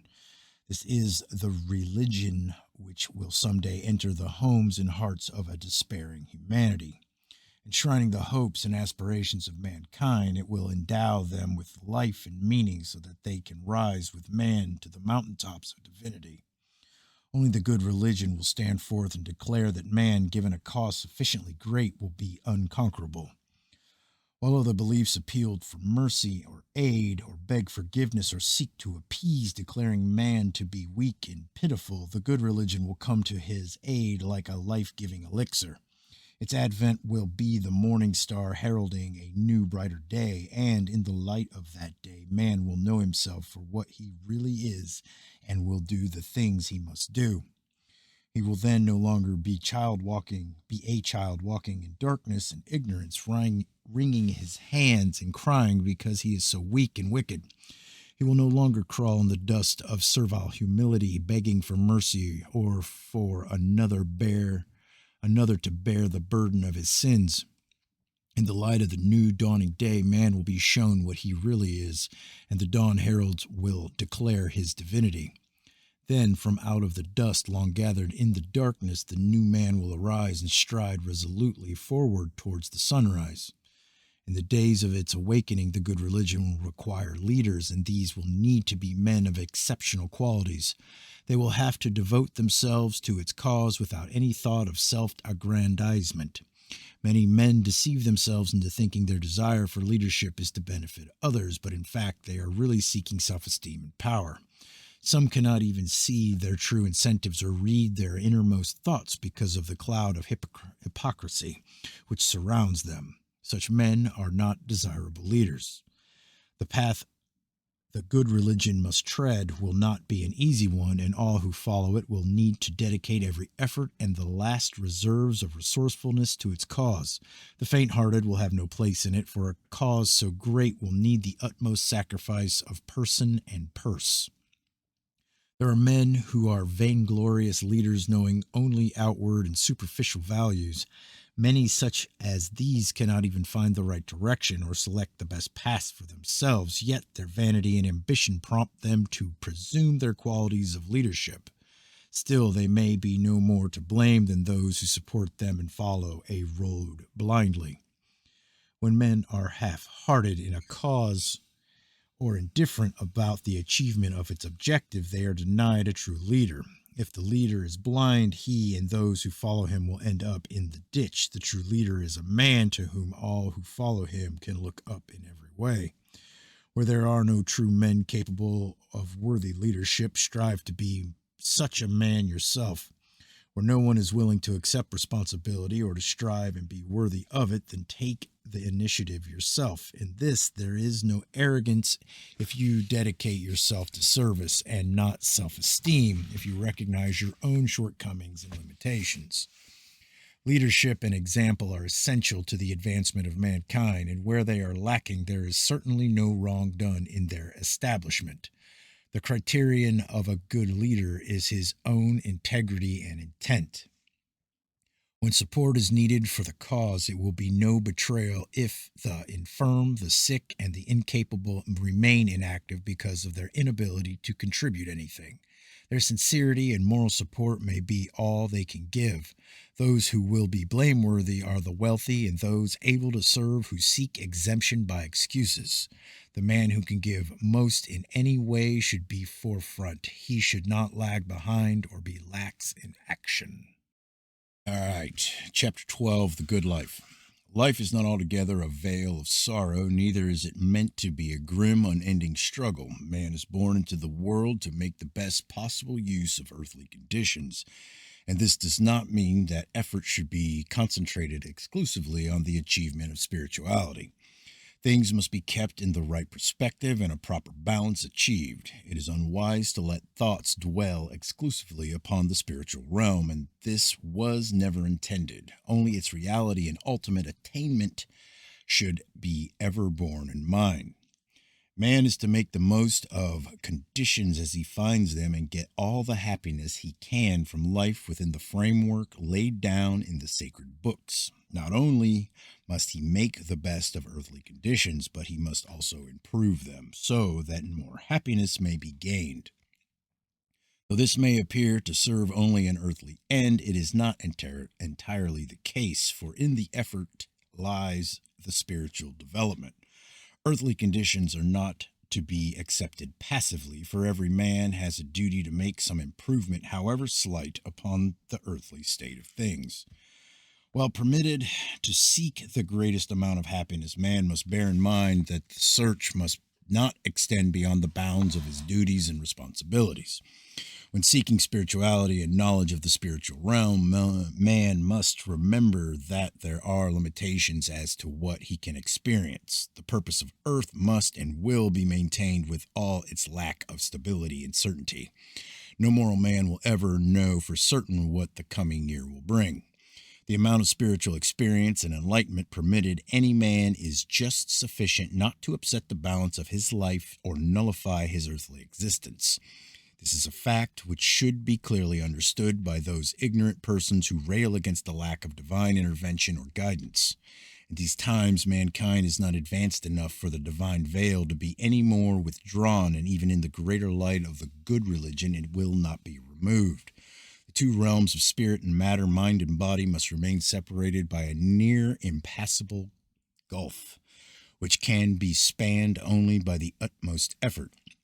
When the light of the good religion is given to the world, it will not be a world ready to welcome it or even ready to receive it. The world to which it will come will be a sick, disordered world, reluctant to take the medicine which will restore it to health. In those coming days, the desire for the good life will have exceeded its proper bounds and, for many, become the sole objective. It will be a world of spiritual barrenness, a place where discord and disillusion has become lost in a doctrinal wilderness with nothing more refreshing to offer than the waters of stagnant dogma. What man needs, the good religion will be able to offer, but as man is always tardy in accepting what is good for him and seems incapable of diagnosing his own maladies, he is unlikely to recognize the remedy. Perhaps the illness of man will then be too far advanced for the simple cure by herbal potions, and only the agonizing knife or cauterizing fire will effect it. Meanwhile, wait and watch for the heralds of the dawn. The body of man is perishable and only a speck of dust in the great scheme of things, yet men believe that the mighty universe was created solely to serve it. Man, the mortal, sadly deludes himself by presuming to think he can bend all nature to serve his bodily well-being. As the fool, seeing trees and mountains shimmering in the waters, thinks their images are dancing for his pleasures, so man, while nature follows her destined course, believes all her activity is only to gladden his eye and give him pleasure. Nature, like man, is intended to serve an end and purpose which far exceed any conceivable by mortal flesh alone. Yet it can be said with truth that the eternal universe is boundless. Nature exists only to serve man and, man, the greater being. Therefore, this being so, each man has a duty to recognize himself for what he really is and to do all that is required of him. He should strive to improve his life, to supply something it lacks, and to leave the world a better place for having passed through it. The man who denies himself harmless pleasure is also a wrongdoer and a servant of evil, for such pleasures serve a good purpose and proper end. Happiness is not a thing to be avoided, and enjoyments which do not do no harm are not to be shunned. Desires and ends which are good should be pursued, but bear in mind that the tree of desire will bear no fruits unless nourished with the waters of effort.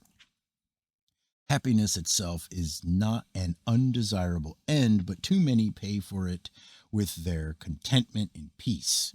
It has been taught that the love of pleasure serves no useful end and that wisdom comes through pain. This is not true, for the spirit can also develop through pleasure, for otherwise it would be an unjust world.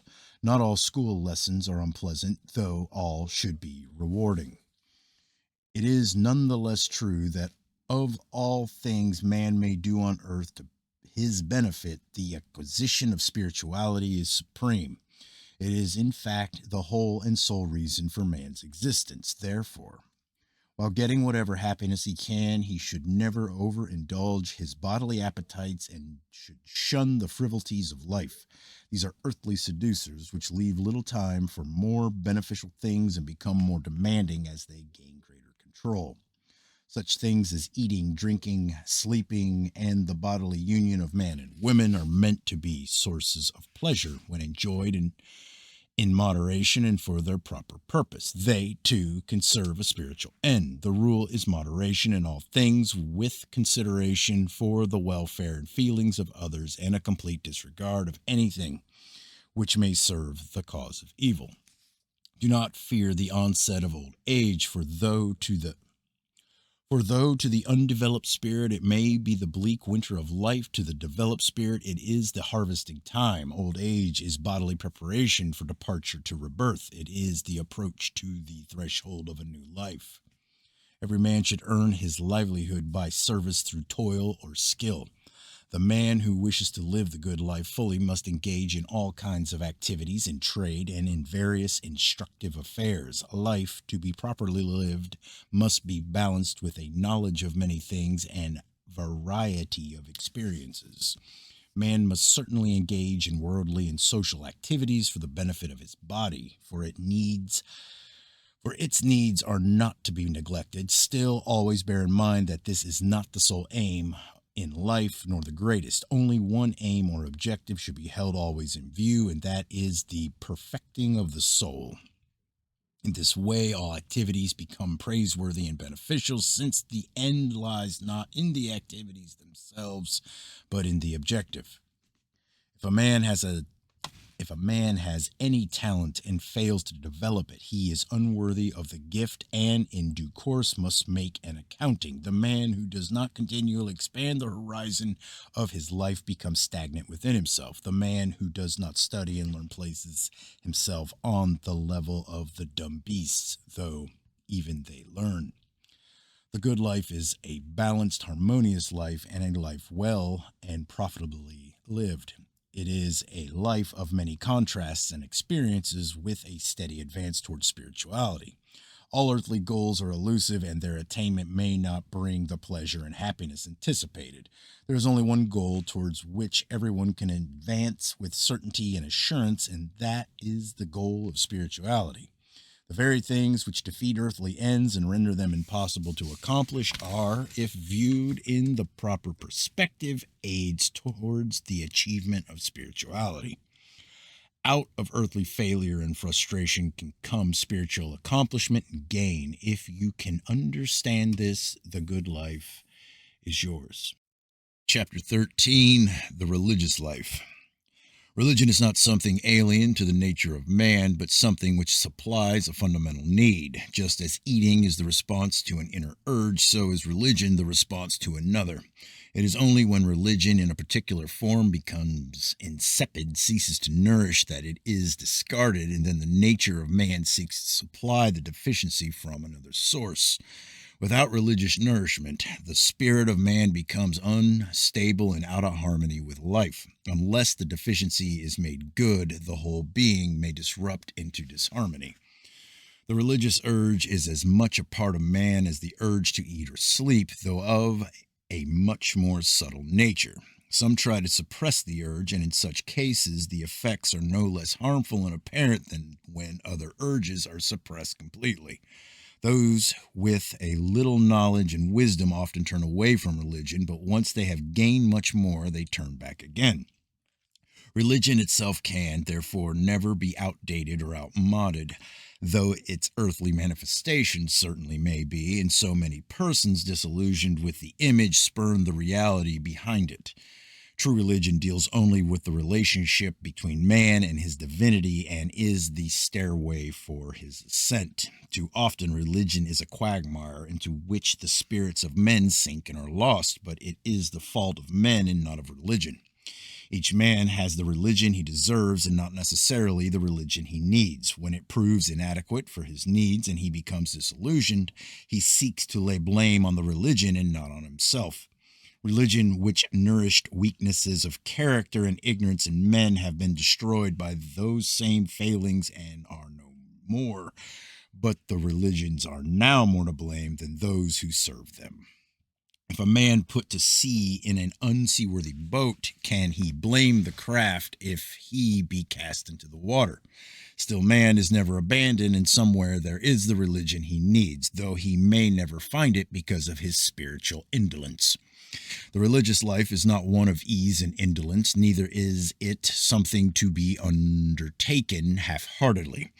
Too often, an old man who has wasted his life in worldly excesses and scorned religion suddenly becomes converted and seeks to imitate the religious life. He imagines he has become good because he performs acts having an outer appearance of goodness. However, he is no more than a hypocrite. The truth is that his abstinence from wrongdoing and conversion to the religious life are directly related to his declining bodily powers. Such men generally become so self-righteous that they readily forgive themselves for their past deeds, which, after a shallow repentance, are quickly and conveniently forgotten. They should read what is written in the sacred books and learn how much more is required of them. Religion is man reaching out towards something greater than himself and attempting to express an indescribable glory revealed just beyond his grasp. It is man's search for greatness, the recognition that he is more than mere mortal flesh and that above this is a divinity towards which he may aspire. Devotion is not a state of servility, but is actually an attempt to return to man's natural condition. It is a seeking for powers which, though once possessed, have now been lost. It is a search for the truth concerning man as he really is in his whole being. Incense, fire, candles, and ritual cannot increase the glory of the divine. Certainly they may benefit man and increase his sensitivity, but he should not be hypocritical about their effect or insulting. The sacrifice of bird or beast, the offering of gold and jewels may assist men, but in no way do they benefit the divine. All the divine asks for man is wholehearted self-dedication to the fulfillment of the divine design. The worshipful ritual and devotional acts are the manifestation of man's desire to take an easy path. They are no more than an interlude in his daily life, the acknowledgement that he owes some sort of obligation. The sacred books should be read often and diligently, for they are the repository of knowledge transcending that which can be gained by the senses of men. The divine knows your heart, your intentions, and inclinations, and therefore does not expect you to make the study of the sacred books too wearisome. The divine knows that some are sick while others are handicapped either by a life of movement or a life of restraint. Others are so tied up in the struggle for the cause that they have little time for reading. Many have to depend upon the literacy of others for the learning. Therefore, even one section at a time is enough if it is studied and meditated upon. Prayer is an exercise of the spirit. It must never be misdirected and cannot be used to change natural laws and effects for the sake of the one who prays. Always pray in a place proper for prayer. Those who say no place is especially holy because the divine is everywhere may discover that they are unable to find the divine anywhere. Prayer is little understood, for it raises the worshiper above a normal state. It is a state of being wherein man loses himself in the spirit of divinity. To those great souls who know the true nature of prayer in its highest expression, it seems a miracle that after losing himself in prayer, the worshiper continues to live in the flesh. True worship, however, is not prayer, but the devotion of a life dedicated to the fulfillment of the divine design and the preparation of the soul for the crown of divinity. Repentance from those who have been doers of wickedness and then repent their deeds or confess their wrongdoing when dying serve little purpose. Unless some recompense is made by the death itself or by other deeds, mere repentance alone cannot reshape the soul. Worship and devotion require effort, so unless specific times are set apart for reading the sacred books, for worship and dedicated service, no time will be given to the divine. Too often men devote all their time to the affairs of the body and completely neglect the welfare of the spirit. Ignorant men stupidly stir up many cares and troubles. They confront themselves with pointless problems and add unnecessarily to the burdens of life. They increase the number of trials prescribed by their destiny. They indulge in futile forms of worship and waste time in worthless ceremonial. They delude themselves by placing false values on their offerings. They fast and mortify themselves without gain. They go on time-wasting pilgrimage and seek new shrines. But from all this they derive little spiritual benefit. Religious rituals and ceremonies are brought about by a desire for the mutual sharing of religious experience. As words cannot describe the greater glories which are inseparable from the religious life, the problems connected with belief and faith are no more than standpoints indicating man's limited means of communication. Therefore, let each man find his own path, and having found it, follow steadfastly to the end. The many and the seemingly conflicting doctrines which arise from time to time and in many places do, if inspired by the urge to spirituality, lead towards the same goal, the one supreme truth. They are like the many roads into the city which convey travelers from all directions. The conflict and discord between the many religions are caused by ignorance, by blindness in the material clouds of illusion, and by misinterpretation of basic truths. Rightly or wrongly, each man believes the road he travels to be the best and most direct. A true religion does, in fact, do no more than supply the medium whereby man works in cooperation with the divine. It is the means whereby the divine design is revealed and its purpose interpreted.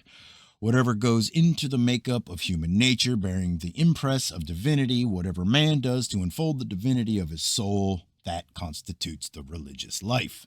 The religious life on earth does not lead to any finality. It is no more than the first stage of the journey, but it does lead in the right direction. Death is no more than a movement across the frontier, though the wise man assures that the move improves his circumstances and is to a better place. The course of life is determined by destiny, so pay no heed to those who pretend to read futures in the stars, for they predict only in riddles, and what they say may apply to many. No two predictions are alike except by coincidence, and the planets have no power to determine what a man will become. The origins of superstition and false belief lie in the conceit and presumption of man, but to an even greater extent in his mortal tendency towards deceit and hypocrisy.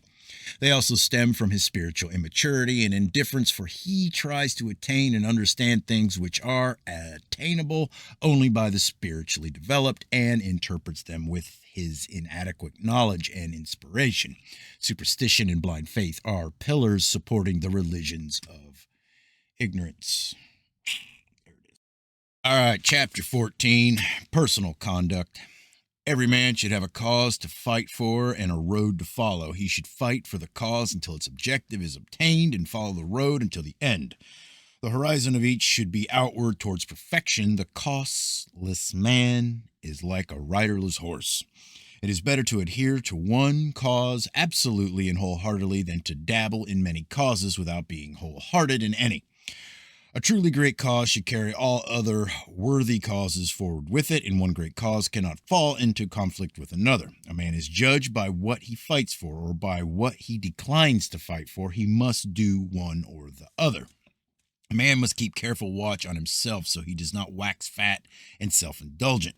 Whatever his position in life, he should always be engaged in some worthwhile occupation and never neglect the study of the sacred books. Idleness is the mother of miseries. Indolence occupies itself in filling the body with fat. To study the books of wisdom is good, for thereby a man learns what to do and what not to do. On the other hand, if a man is busily engaged in earning his livelihood and fulfilling his obligations, it will not occur to him to steal and fornicate. Man and women are intended to be unlike, and therefore a man should conduct himself as a man and a woman as a woman. They were made to serve differently. Their separate purposes should not become confused. A mannish woman cannot inspire men to serve the cause of womankind. If she serves mankind, it is in a capacity below that of other women. Do not disgrace a man before others or hold any man up to ridicule. The book of wisdom say that the only person a man will disgrace before others is his bitterest enemy. Mockery of another discloses the mocker's own weakness of character. Do not be immovable in your ways or set in your circumstances. Be like the reed which bows with the wind and bends all the way, but always springs up again. Always be alert and ready for whatever may come your way, and above all, do not expect life to deal kindly with you always. Do not envy those who have more than you, but turn your eyes towards those less fortunate. Do not be complacent about your personal attainments, for no one can say truthfully that he has purged his spirit of all disfiguring stains and is now perfect. No matter how perfect a man may appear to himself in any respect, there is a still greater perfection attainable, and that is the goal. The limits of earthly perfection remain unmarked. Cleanliness in all things is essential. If you would not put filth in your mouth, why put it in your mind? No one allows garbage at the eating table, yet many gladly overload their minds with it. These are weaknesses of character which have to be eliminated. Through long ages, it has been known that a foul tongue expresses the language of weakness, and filthy jokes are the consolation of slaves. The nation, sinking into the mire, is comforted by the knowledge of its affinity to filth. The man who boasts about his prowess as a fornicator does so to hide the secret knowledge of his own inadequacy. His foolish boasting is the source of his satisfaction and indicates the limit of his achievements. But the man of weak character and weaker vitality betray himself. But keep away, lest you be numbered among the self-deceivers. Let your personal conduct be in all ways above reproach. Strive to be worthy of respect of all men, though their praise is froth on the waters of life. Live as you should live and not as you would like to live. If you cannot acknowledge your own worth, then recognize your own failings. All right, chapter 15, spiritual realm. The spiritual realm lies between the realm of matter and the realm of the divine. If your mind is unable to grasp the idea of the divine and you cannot understand what is meant by spirituality, do not be dismayed. How can an ordinary, unenlightened mind do so when it is shut in by a corrupt material world and enclosed on every side by illusion? Absolute purity cannot be seen amid the clouds of earthly impurity, and in this defiled place the immaculate is inconceivable. Therefore, if you cannot understand this or perceive the reality of perfection, how much less are you able to comprehend the divine? Step confidently along the path, guided by understanding companions who are more enlightened, for they will not lead you astray, and soon the light of understanding will be placed in your hand. The spiritual realm is divided into two parts. On one side is the place where the wicked have companionship of their own kind, and it is a cold place of gloom and darkness. This is the realm of evil, containing those who are repulsive even to their own kind. Their greatest punishment may lie in the fact they retain the memory of beauty, goodness, and cleanliness. just as the happiness of those in the realm of good on the other side is heightened by its contrast with the sorrows and afflictions they have known. The realm of evil is separated from the realm of good by an etheric form of flame through which communication can be made. For those on the sunlit side to inquire from the dwellers in gloom what brought them to their deplorable state, if the truth could be found in them, they would reply, we are those who were heedless of all spiritual and ennobling things. We were those who thought only of their own betterment and not the advancement of mankind and the welfare of others. We were the selfish ones who considered only their own comfort and convenience. Now look at what we have. We oppressed the poor and lowly and exploited the helpless and weak, doing nothing to improve their lot. Now look at ours. We sat on councils and in seats of authority, engaging in vain disputes about right and wrong, while the poor, the hungry, and the oppressed stood by and suffered in patience. We are, above all, those who could have done much but did little. We were those who, given great gifts, used them for selfish ends. What have we now? We inhabited fine houses and surrounded ourselves with all things to give ease and comfort. Now we are comfortless. We sought out places of pleasure and closed our eyes to the sorrow and suffering of the world. We laughed at those who sought to teach us spirituality and took a base and easy view of right and wrong. There is no laughter here. We doubted that there was any life to come and could not understand the talk about it. Would that the grave had been the end. Talk of duty and service disturbed our ease and complacency, and we let others carry our burdens. If only we could return. Only now, when we so miserably exist in the certainty of life after death, can we realize our errors and suffer for them. Here the air is filled with the sighing sound of the saddest words we know, too late. Those words did once span the gulf and were recorded by an ancient seer. On the day when the whole being is split apart by death and the mortal clay is consigned to its proper place, the spirit passes through the great gates into the spiritual realm. There it first enters the borderland where the floodgates of memory are opened and each and every deed is recalled. This is where the newly arrived spirit waits while slowly it assumes its chosen shape and realizes the directions of its destination. The spirit does not arrive in a state of waking, but it is like one asleep. It awakes to its new life like a man awakes to a new day. Then, if during earthly life it has doomed itself, this realization will slowly dawn, and the newly formed being will cringe away from those who came to welcome it. It will indeed wish that death had been the end. The wisdom of ancient times disclosed that newly arrived spirits stood in completeness for judgment, but what it called the place of decision is the borderland. If, during life, the spirit has beautified the ennobled itself, it will slowly realize its unfolding glory and rejoice. It will rise gladly to its welcome and advance fearlessly into the light of its compatible place.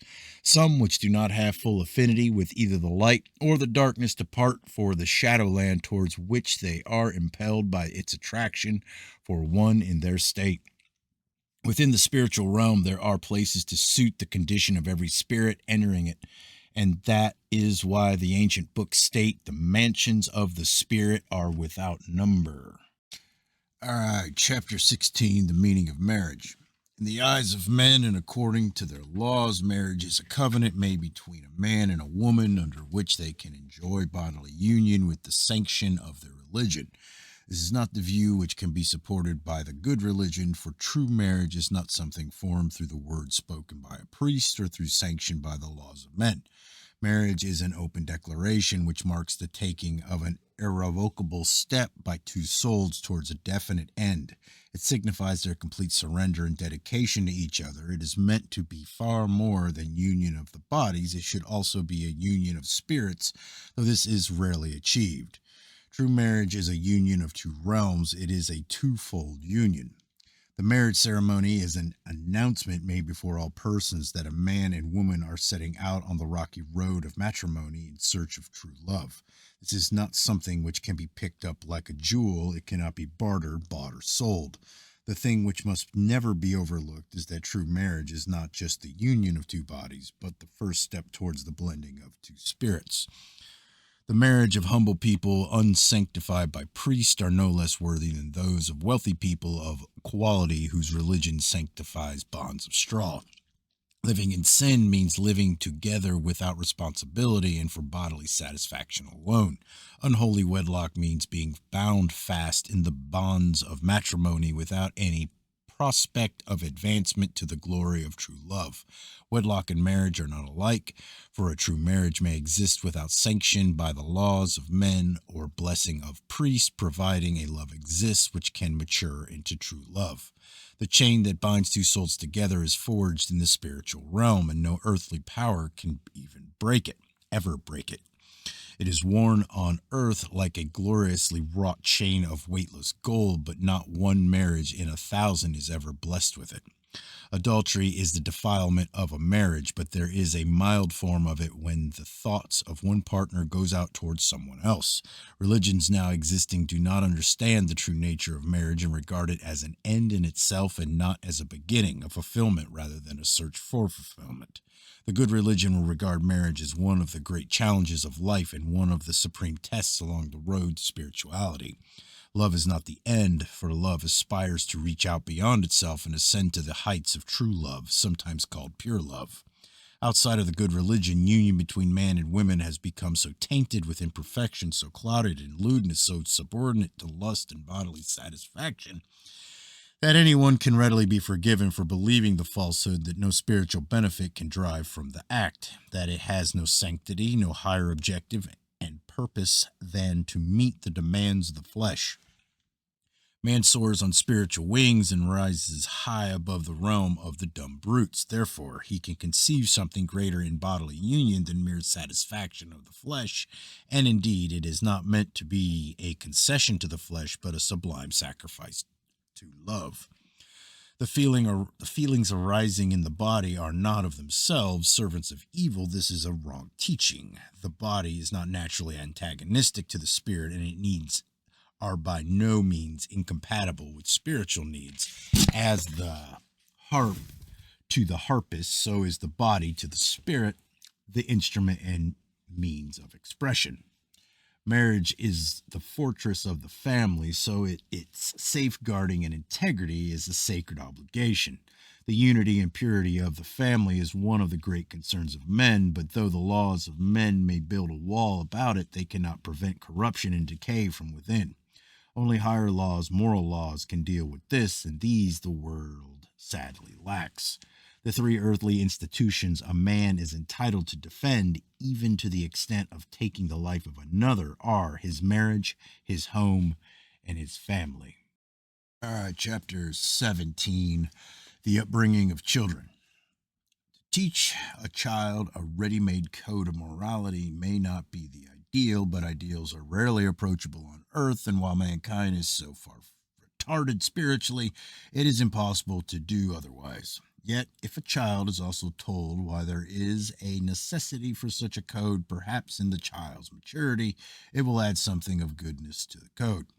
Children brought up with the very best instruction often become wayward and later disregard all they have been taught. Parents wonder why, for the ancient wisdom states that if a child is properly instructed and good habits ingrained, this will not desert the child when it grows up. Such parents must honestly search their own hearts, because the reason is that they have failed to practice their own teachings, and the growing child resents such hypocrisy. Therefore, as it grows up, it will tend to imitate the parents rather than follow the teachings. Parents should bear in mind that example is the best instruction.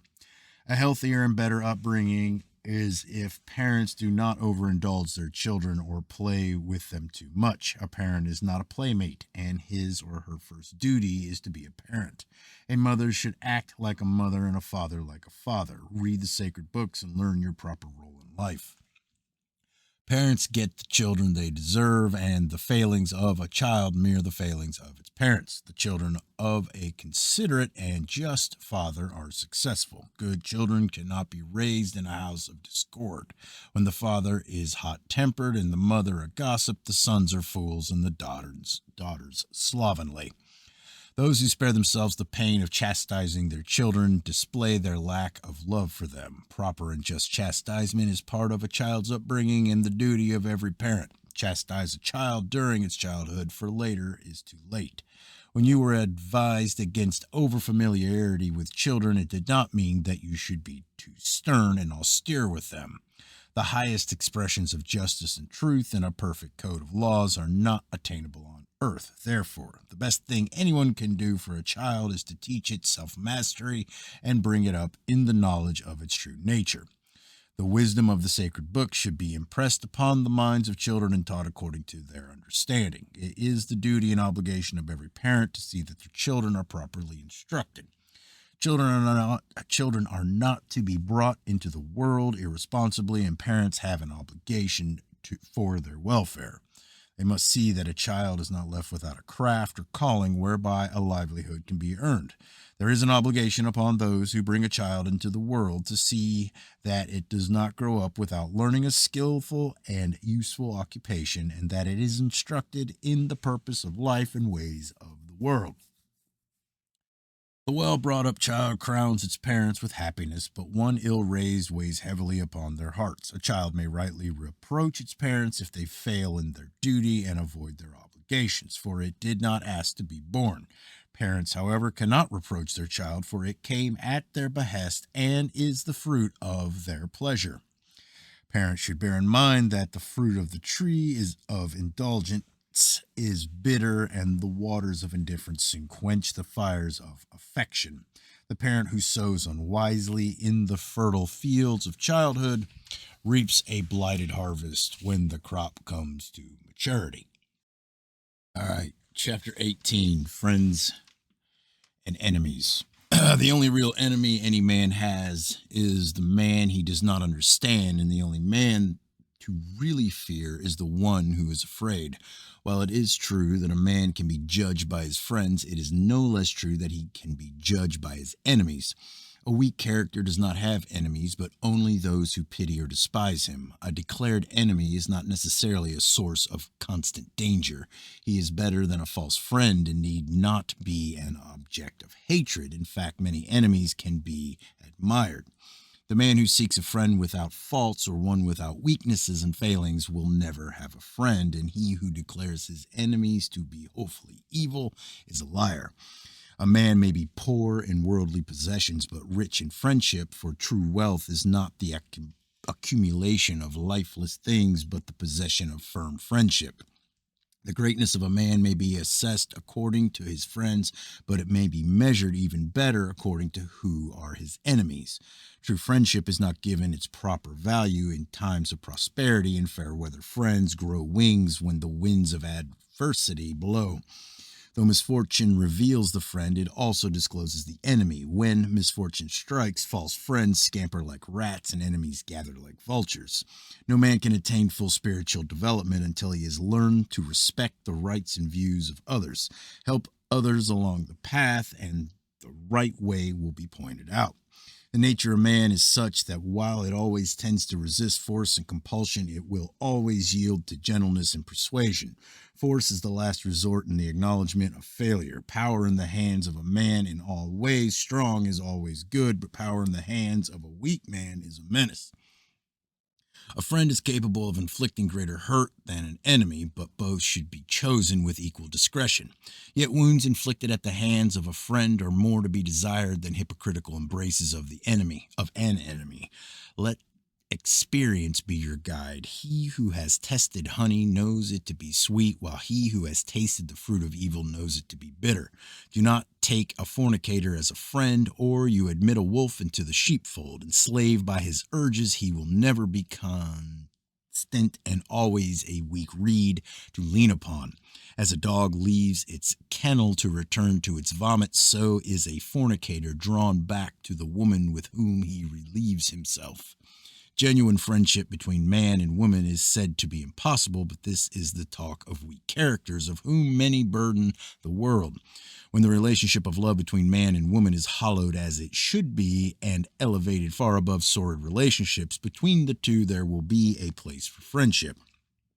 Do not be lukewarm either in friendship or enmity, For the strong character reaches out afar in all directions. Not all enemies are personal ones, for those who oppose the cause for which you fight are also your enemies, as are all who oppress the weak and lowly. There is everlasting enmity between those who serve the cause of good and those who serve evil, and there can be no reconciliation between the two. To compromise with evil means contamination of the good. All right, chapter 19. The tendency towards evil. Everyone born to be tested in a mortal world has a tendency towards things which are evil rather than towards those which are good. The material part of man, with its heritage of decay, finds itself more attracted towards evil than towards good. Therefore, it is good which has to be taught and learned, and evil which has to be put aside and eliminated. When a man delves into wickedness to satisfy his carnal urges, the body fully supports him, and his mortal limbs and organs readily respond. The bestial desires and urges lurk only just beneath the surface and need little encouragement to bring them up. However, when a man is called upon to do some good deed, his body is reluctant and disinclination invades his heart. This is because evil impulses range freely through the movement of good impulses. The gross material of the body must be impregnated with spirituality if the position within is to be reversed. Evil impulses press urgently upon the mortal body and make their demands known in no uncertain manner. Only the best of men are truly free enough to rise above them and stand firm in resistance. Passions and the demands of the body are aggressors from the realm of evil seeking to capture and enslave the spirit. These aggressors must be subdued, put in restraint, and made to serve.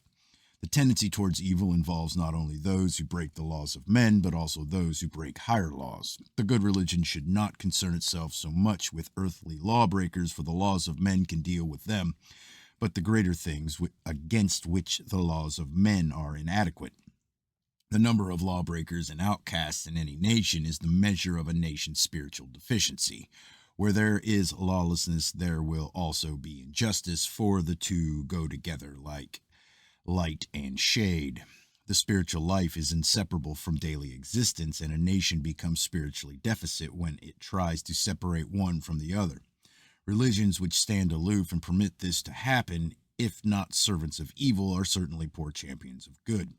The laws of men have to be enforced only when people cease to govern their lives by spiritual laws. Therefore, of all laws, spiritual laws are the highest. The duty of religion is to concern itself with moral laws and discipline, and when it fails in this duty, it no longer serves the welfare of mankind. The laws of men are completely inadequate for this, as indicated by their complexity and multiplicity. The greatness of any nation resides in its national spirit, and the breath of that spirit is religion. The tendency towards evil is opposed by religion, the champion of good, which must prove itself equal to the challenge. A poorly armed champion, ill prepared for combat or defective in resolution, is of no use whatsoever, though the people of few nations deserve anything better. The tendency towards evil includes abuse of the body, for unhealthy excesses lead to weakness, apathy, and early death. The body that is overstuffed with food houses a selfish spirit which has deprived others of sustenance. A body worn out with dissipation hides a spirit which has surrendered to wickedness. It includes also all things tending towards the disruption of life and the brutalization of mankind. Yet, to live a righteous life does not mean withdrawal from association with all others. A man should withdraw from life among his own people only when they have turned completely from the path of good and tread the road of evil. In such cases, a man has the obligation to separate his family from the contaminating influence of those about him, but he must always bear in mind that his duty is to fight and not run away. Withdraw to a stronger base from which to fight is not running away. All right, chapter 20. Conscience is the best guide and experience the best teacher. Nature is the best book and life the highest form of schooling. Death is the great graduation day. Study itself is not enough, for learning without application and practice is futile and leads towards wickedness. The man who studies the sacred books as a child and applies their teachings to his life is like one who works with metal while it is still hot. The man who leaves such study until old age is like one who works with metal when it is cold. Study, when not combined with work and practice, tends to lead towards the path of weakness. Unless a man is engaged in a skilled or useful occupation, all his book learning serves little purpose and does not avail him much. Therefore, even the man most devoted to the study of the sacred books must also learn a skilled or useful occupation. Practice is of greater importance than study, for of what use is it to study the way for goodness and being willing to do good if experience of what constitutes good living is lacking? The good life is a life of action and not a life of passiveness. Yet study and learning are not to be neglected, for they are part of the discipline of living. Without the study which leads to knowledge, right living and right action in their fullest expression are very unlikely. In your absorption of knowledge, consider nothing impossible and nothing beyond achievement. Bear in mind that whatever is possible will one day come into being. The road to wisdom begins in attentive silence and passes through study and practice into fulfillment. A teacher's words should be goads to goodness and learning, and not like a salve to the wounds of wickedness or a necrotic deadening the instructive pains of life. As the herdsman's goad directs beasts and urges them along the right road, so should the teacher's word direct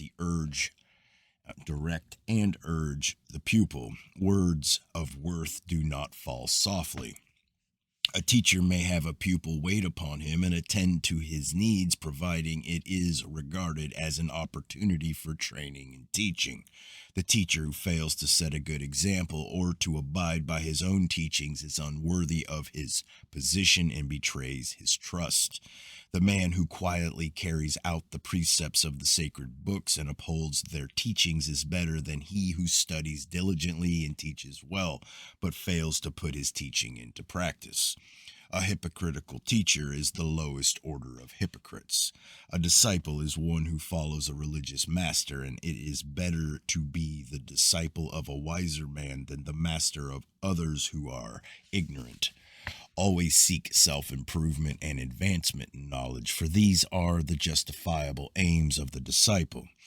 The man who is diligent and careful in his studies, but not in his deeds or words, is a weak character who tends to hypocrisy. The man who learns but does not practice what he learns is like a man who labors at the sowing but does not reap the harvest. He is like a man who digs a well and never draws water. The purpose of learning is to know the good from the bad, the beneficial from the harmful. The good and beneficial should not be scorned, whoever dispenses them.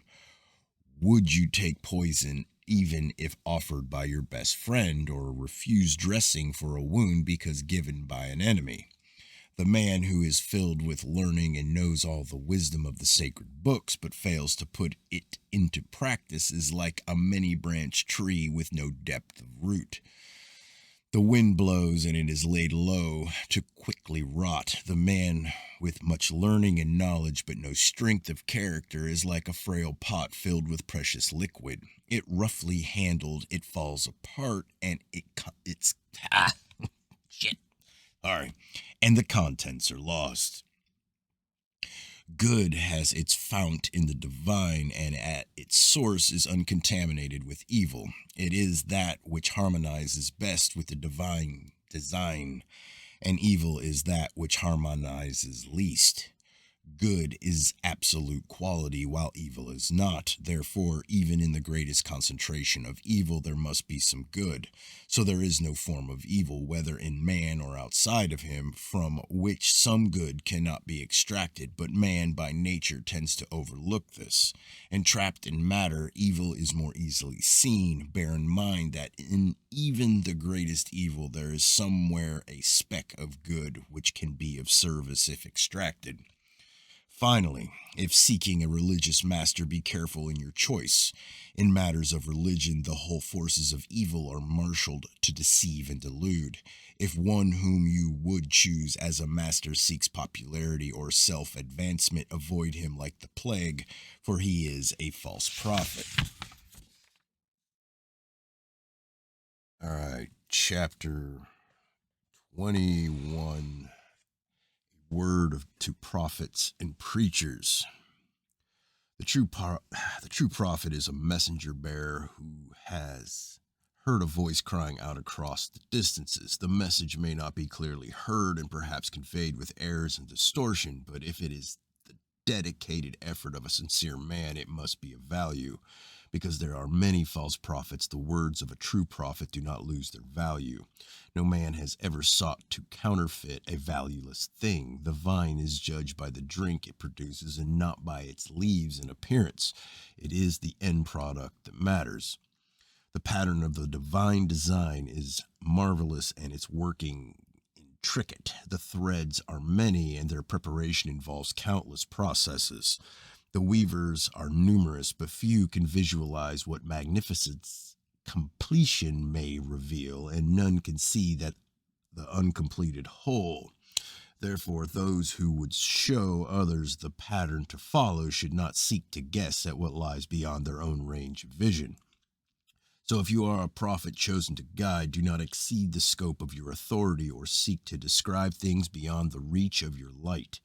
Go forward with courage and confidence, and the voice of the divine will teach you the signs along the road and make clear their meaning. When you stand up to deliver your message, many hypocrites will gather and declare their belief in what you say. The words they speak may deceive you, for they are a cloak disguising their true garb, and because of their hypocrisy, those who would otherwise listen to your words will turn away in disgust. Therefore, when you make converts, beware of including the faint-hearted and hypocrites, for they will only be a liability. Do not be afraid to speak up when men will listen to what you have to say, but also know when to be silent and hold your peace. It is futile to waste words when you will not be given a hearing. You will have to contend with many false-faced prophets, for those words are beautiful baubles falling from silver tongues. They attract the attention of many who listen for pleasure and so are led astray.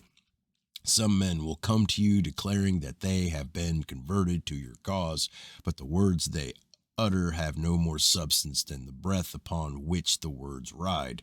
Their speech does not reflect the image in their hearts, and their hypocrisy places them among the damned. Others will come prepared to accept what you say in part only and to serve with reservations. If good comes out of what they do, they consider the effort sufficient, but if they find the going hard, they will fall away. Those are weak characters who can derive little benefit from your teachings until they first change themselves. The first duty of the good religion is not to preach the divine, but to teach men to change themselves. Its first aim is to develop a better being. Do not ever tell others the way to live and how to govern their lives until after you have put your teachings into practice. First, practice what you teach, and then you can instruct others from your experience. The hypocritical teacher betrays his cause. Though you may preach to an audience of all comers, choose your disciples carefully. Do not waste time on fools or simpletons or on those unwilling to take the road toward spirituality. Always explain in such a manner that your words cannot be misconstrued. Do not always expect people to ask for further explanation if they do not understand, for their misinterpretation may satisfy them, and they may be reluctant to speak up. Sometimes a preaching prophet may upbraid his hearers with anger because his heart is stirred up within him, and some may be resentful. They will overlook all his good qualities and search out his faults. Perhaps they will say, "This man preaches forbearance and self-control while railing against us with hostility and anger." Therefore, be attempting to preach, strengthen your character. Therefore, before attempting to preach, strengthen your character so that if you must upbraid people for their ways, you do so with affection and restraint. Do not argue hot-headedly or enter into dispute with your hearers, but talk to them in a kindly, reserved manner. Bear in mind that whatever their belief, it will contain a large amount of good with which you have no dispute or issue. It is the bad which taints and contaminates the good that has to be sought out and destroyed. Do not enter into discussion or at argument with anyone well instructed in another doctrine, unless you are equally well instructed in yours and equally well informed on theirs. In disputes and discussions, the ill-informed man is knocked over with a straw. In the arena of argument, the man without knowledge attacks with a reed.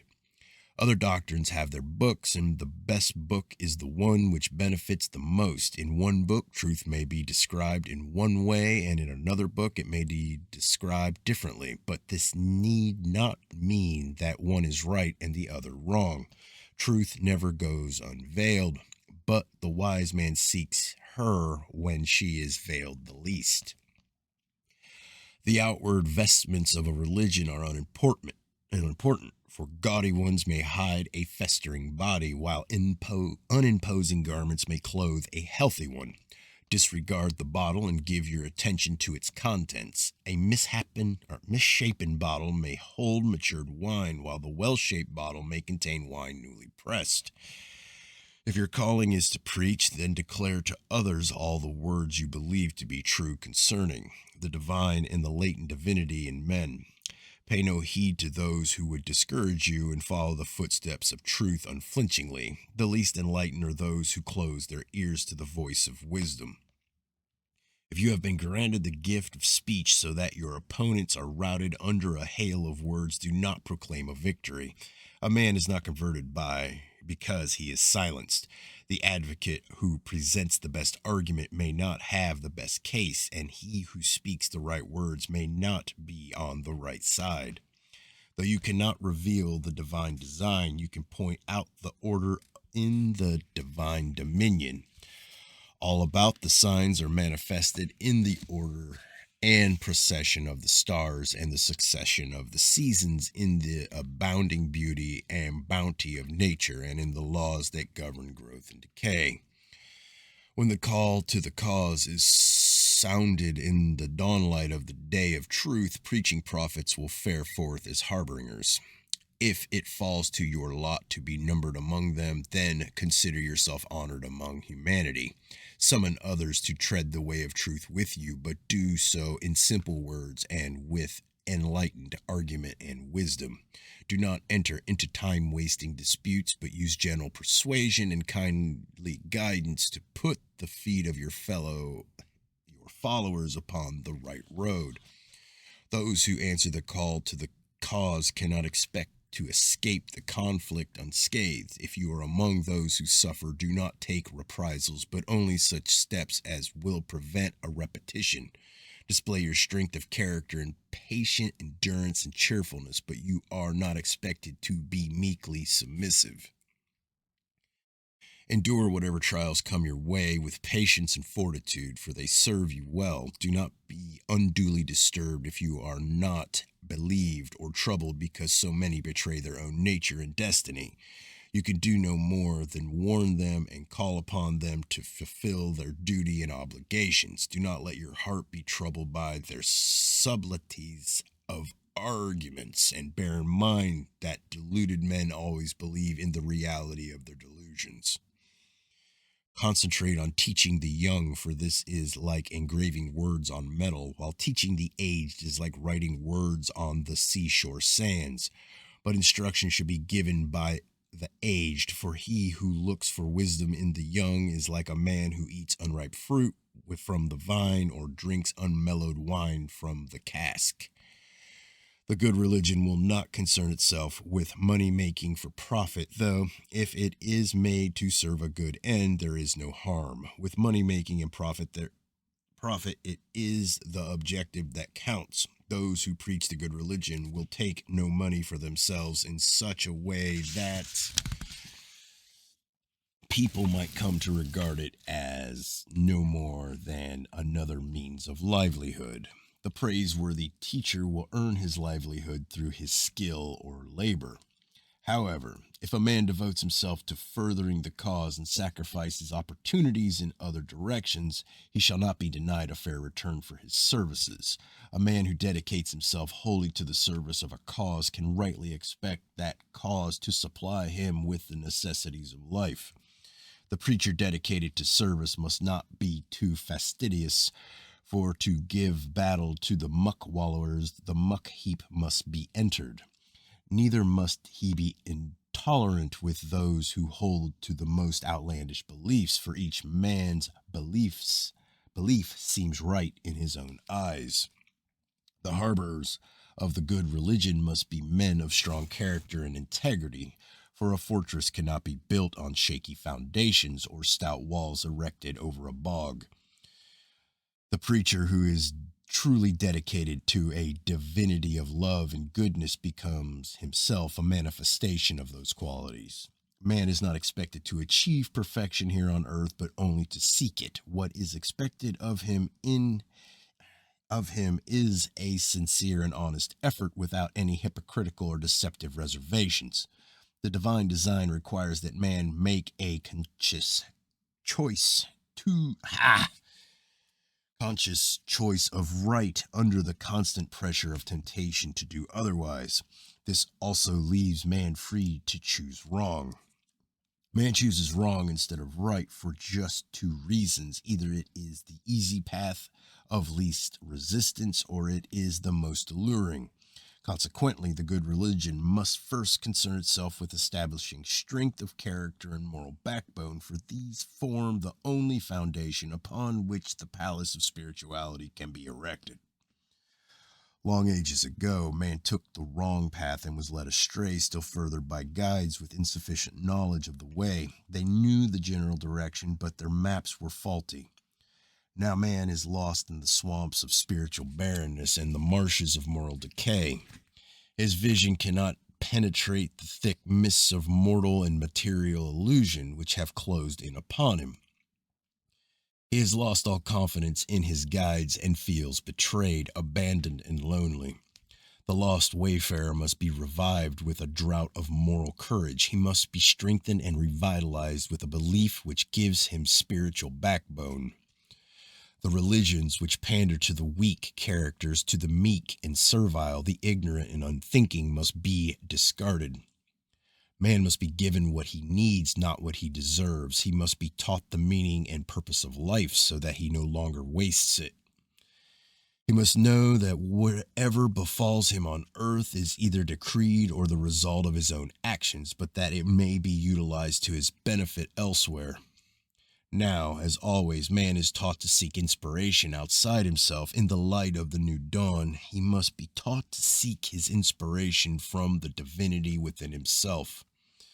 This is not the hour of dawning, for it lies still distant, and therefore these words are no more than an arrow shot in the direction of the rising sun. He who writes them now will never put them into effect, for a child born prematurely has little chance of survival. A ship is not launched on the floodwaters, and a harvest is reaped only when the seed is sown in its proper season. Do not be downhearted if the results of your preaching cannot be seen, for be assured that if good is sown well, it will surely take root. When your hearers are men of intelligence, speak to them profoundly, but if they are men of men not gifted with intellect or well endowed with words, instruct them by parable and with tales drawn from their own background and turned to account. When the divine intends to call a man to high service, that man is certain to be the first disciplined by suffering. He may be tested by bodily labor, by hunger and privation, or he may be tried in the fires of troubles and distress. His every undertaking may be confounded and every effort frustrated. By such means his character will be strengthened and his resolution intensified. His understanding and compassion will be increased. Men have to make mistakes to learn, and reformation of character often commences under duress. Yet it does not follow that all derive benefit from the tests of life, for many weak characters succumb before them, and then their weakness swallows them up. The benefit comes to those who realize benefit is to be gained and who look for it, or to those who, unconscious of benefit, still rise above their trials. Nothing is wrong with the spiritual realm, and nothing is wrong with the world except through man's own actions. What is wrong and must be remade is man himself. The good religion must therefore teach man to be happy and contented within himself and to rise above his environment. Too many lack this ability and are happy only when circumstances and surroundings are favorable, but they soon become depressed and sad when things go against them or are not to their liking. Despondency and worry arise when persons' thoughts are completely self-centered, and harmful desires arrive when they seek selfish gratification. To seek the things and circumstances that please and to shun those that do not is taking the slippery path leading to the pit of sorrow. The road to degeneracy is wide, smooth, and downhill all the way. Men must learn that while they traverse the arid desert of materialism, they must expect to suffer the thirst pangs of unquenchable desires and unsatisfied urges. Their feet will always drag heavily through the sands of sorrow and suffering. Only when they come to the cool waters of spirituality can they rest, refreshed and satisfied. The dust storms of passion, the mirages of deception and illusion, and the dark cloud of mortal ignorance must be penetrated in order to glimpse the light of divinity beyond. The phantoms of sense fallacies must be recognized for what they are, unimportant things without substance. Things come into being because they are needed and necessary, and when the good religion opens its arms to men, it will be for this reason. Until then, it is not harmful for them to worship the awe-inspiring symbols and indulge in the spirit-stirring litanies conceived by the many existing religions. These do not serve by assisting the spirit to purge itself of grosser attractions and to elevate the soul. In such elementary forms of worship, the object of homage does not matter, for each worshiper forms an image in his own mind of what lies beyond and according to his own state of development. In this manner, the way is prepared for the coming of the light. No activity of man is so wrapped in ignorance, so inept and harmful as religious intolerance and prejudice in favor of one outward form of worship as against another. All who worship are seeking the same destination, and each takes the road he thinks most suitable. Men are led by phantoms to fight for dimly revealed causes and end up consumed in fiery pits of hatred. Why have they chosen one side rather than the other? Only because the particular religion they support is an accident of birth and upbringing. Man weaves his sorrows from the very materials given for his adornment and glorification. The answers given by all true religions are inspired by the desire to meet particular needs. These needs differ according to time and place and the condition and development of men, but all true religions have this in common. They come in response to something upsurging in the nature of man. When the rites of religions are performed without thought and its ceremonial becomes meaningless, then that religion is ready to die. Chapter 22, The Good Religion.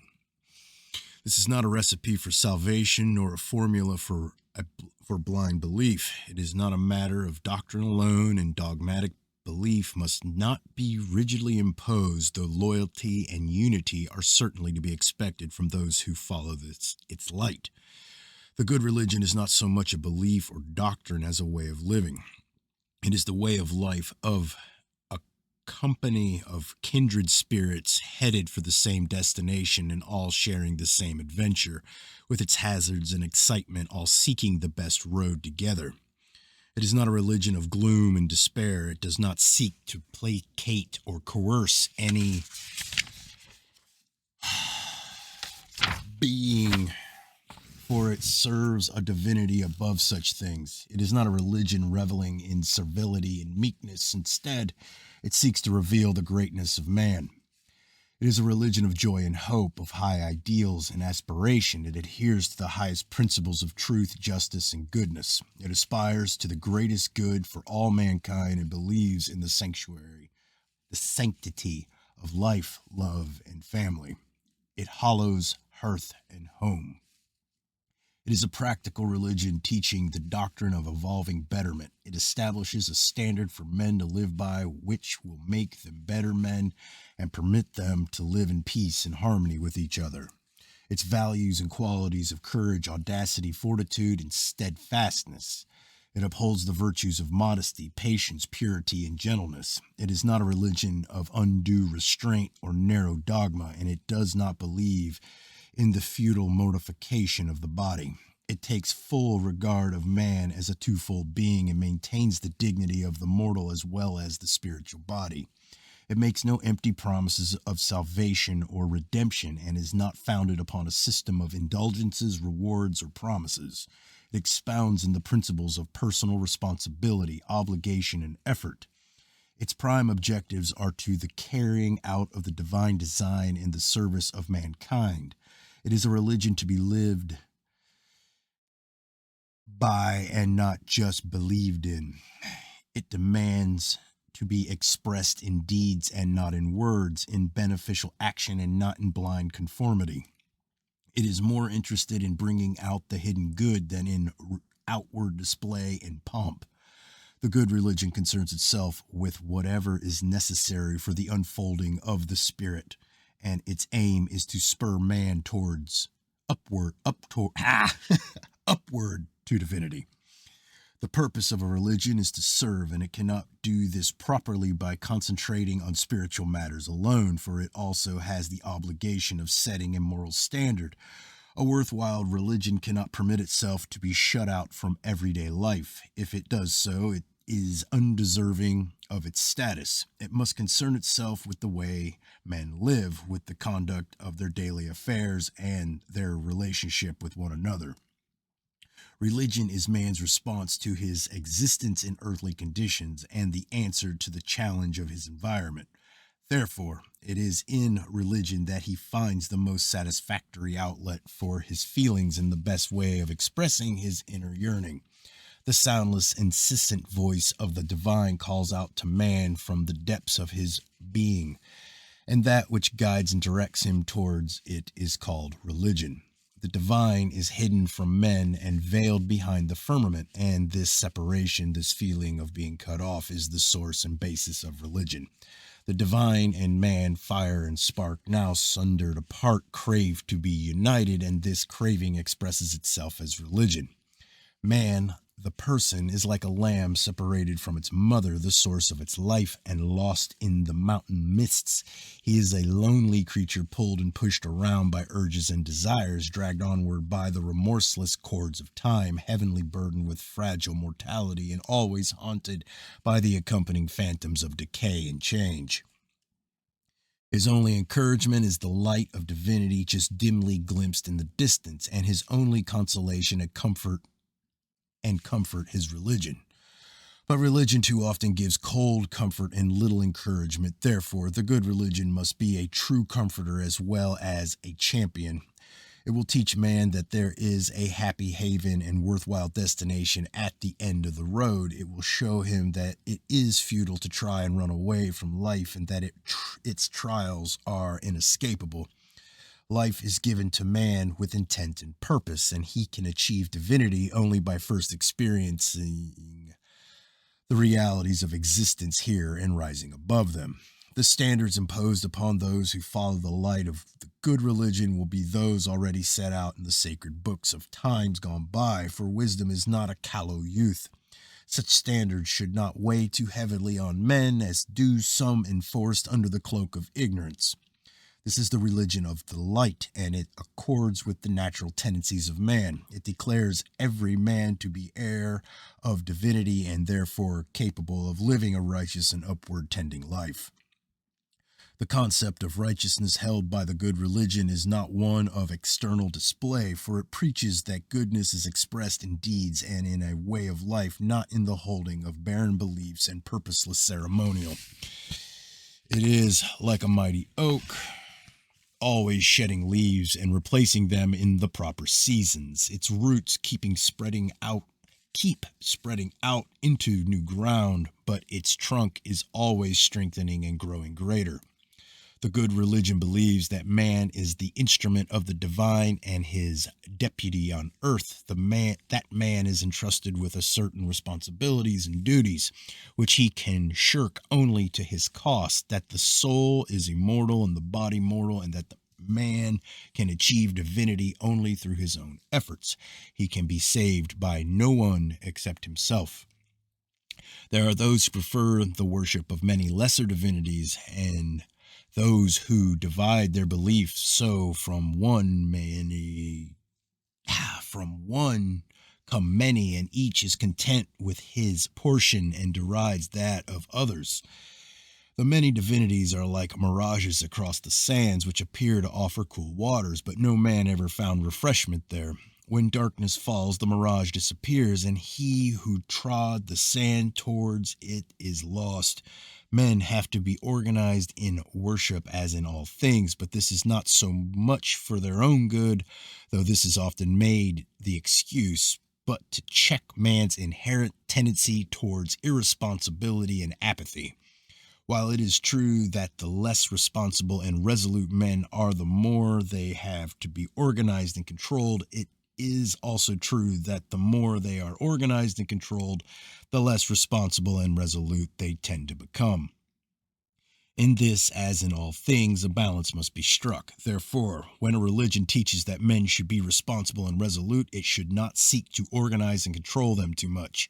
However, it must also be remembered that without leadership, organization, and discipline, no battle was ever won. The good religion must do more than produce good men. The popular religions within the confines of civilization already produce good men, but they do not produce divinely inspired men or men who rise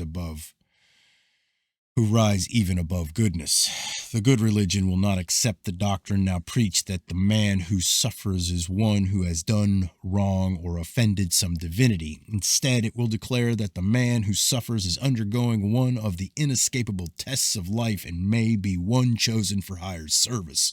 However, it should acknowledge that this should not lead to suffering being accepted passively. Not only must suffering be struggled against, but every effort must be made by others to help the sufferer. The trials and tests of life are not things to be endured with passive patience. They are challenges to be met and overcome. The good religion must establish a tradition of service which it can hand down from one generation to another. It must also establish base within a compatible body of people from which it can be propagated, not only by preaching and teaching, but also, more important, by example. To each of its followers, it must declare the message: whether a man does much or little is not as important as to whether he always does his best and directs his actions towards the fulfillment of the divine design. The good religion exists now, for it is the faith of the few who cherish the seed. It is limited to a small number who hand on the torch, and this must continue until the day already appointed. Meanwhile, mankind is not ill-served by its many religions, but the day comes when they will no longer serve, and that is the day child of man's ancient heritage will be born.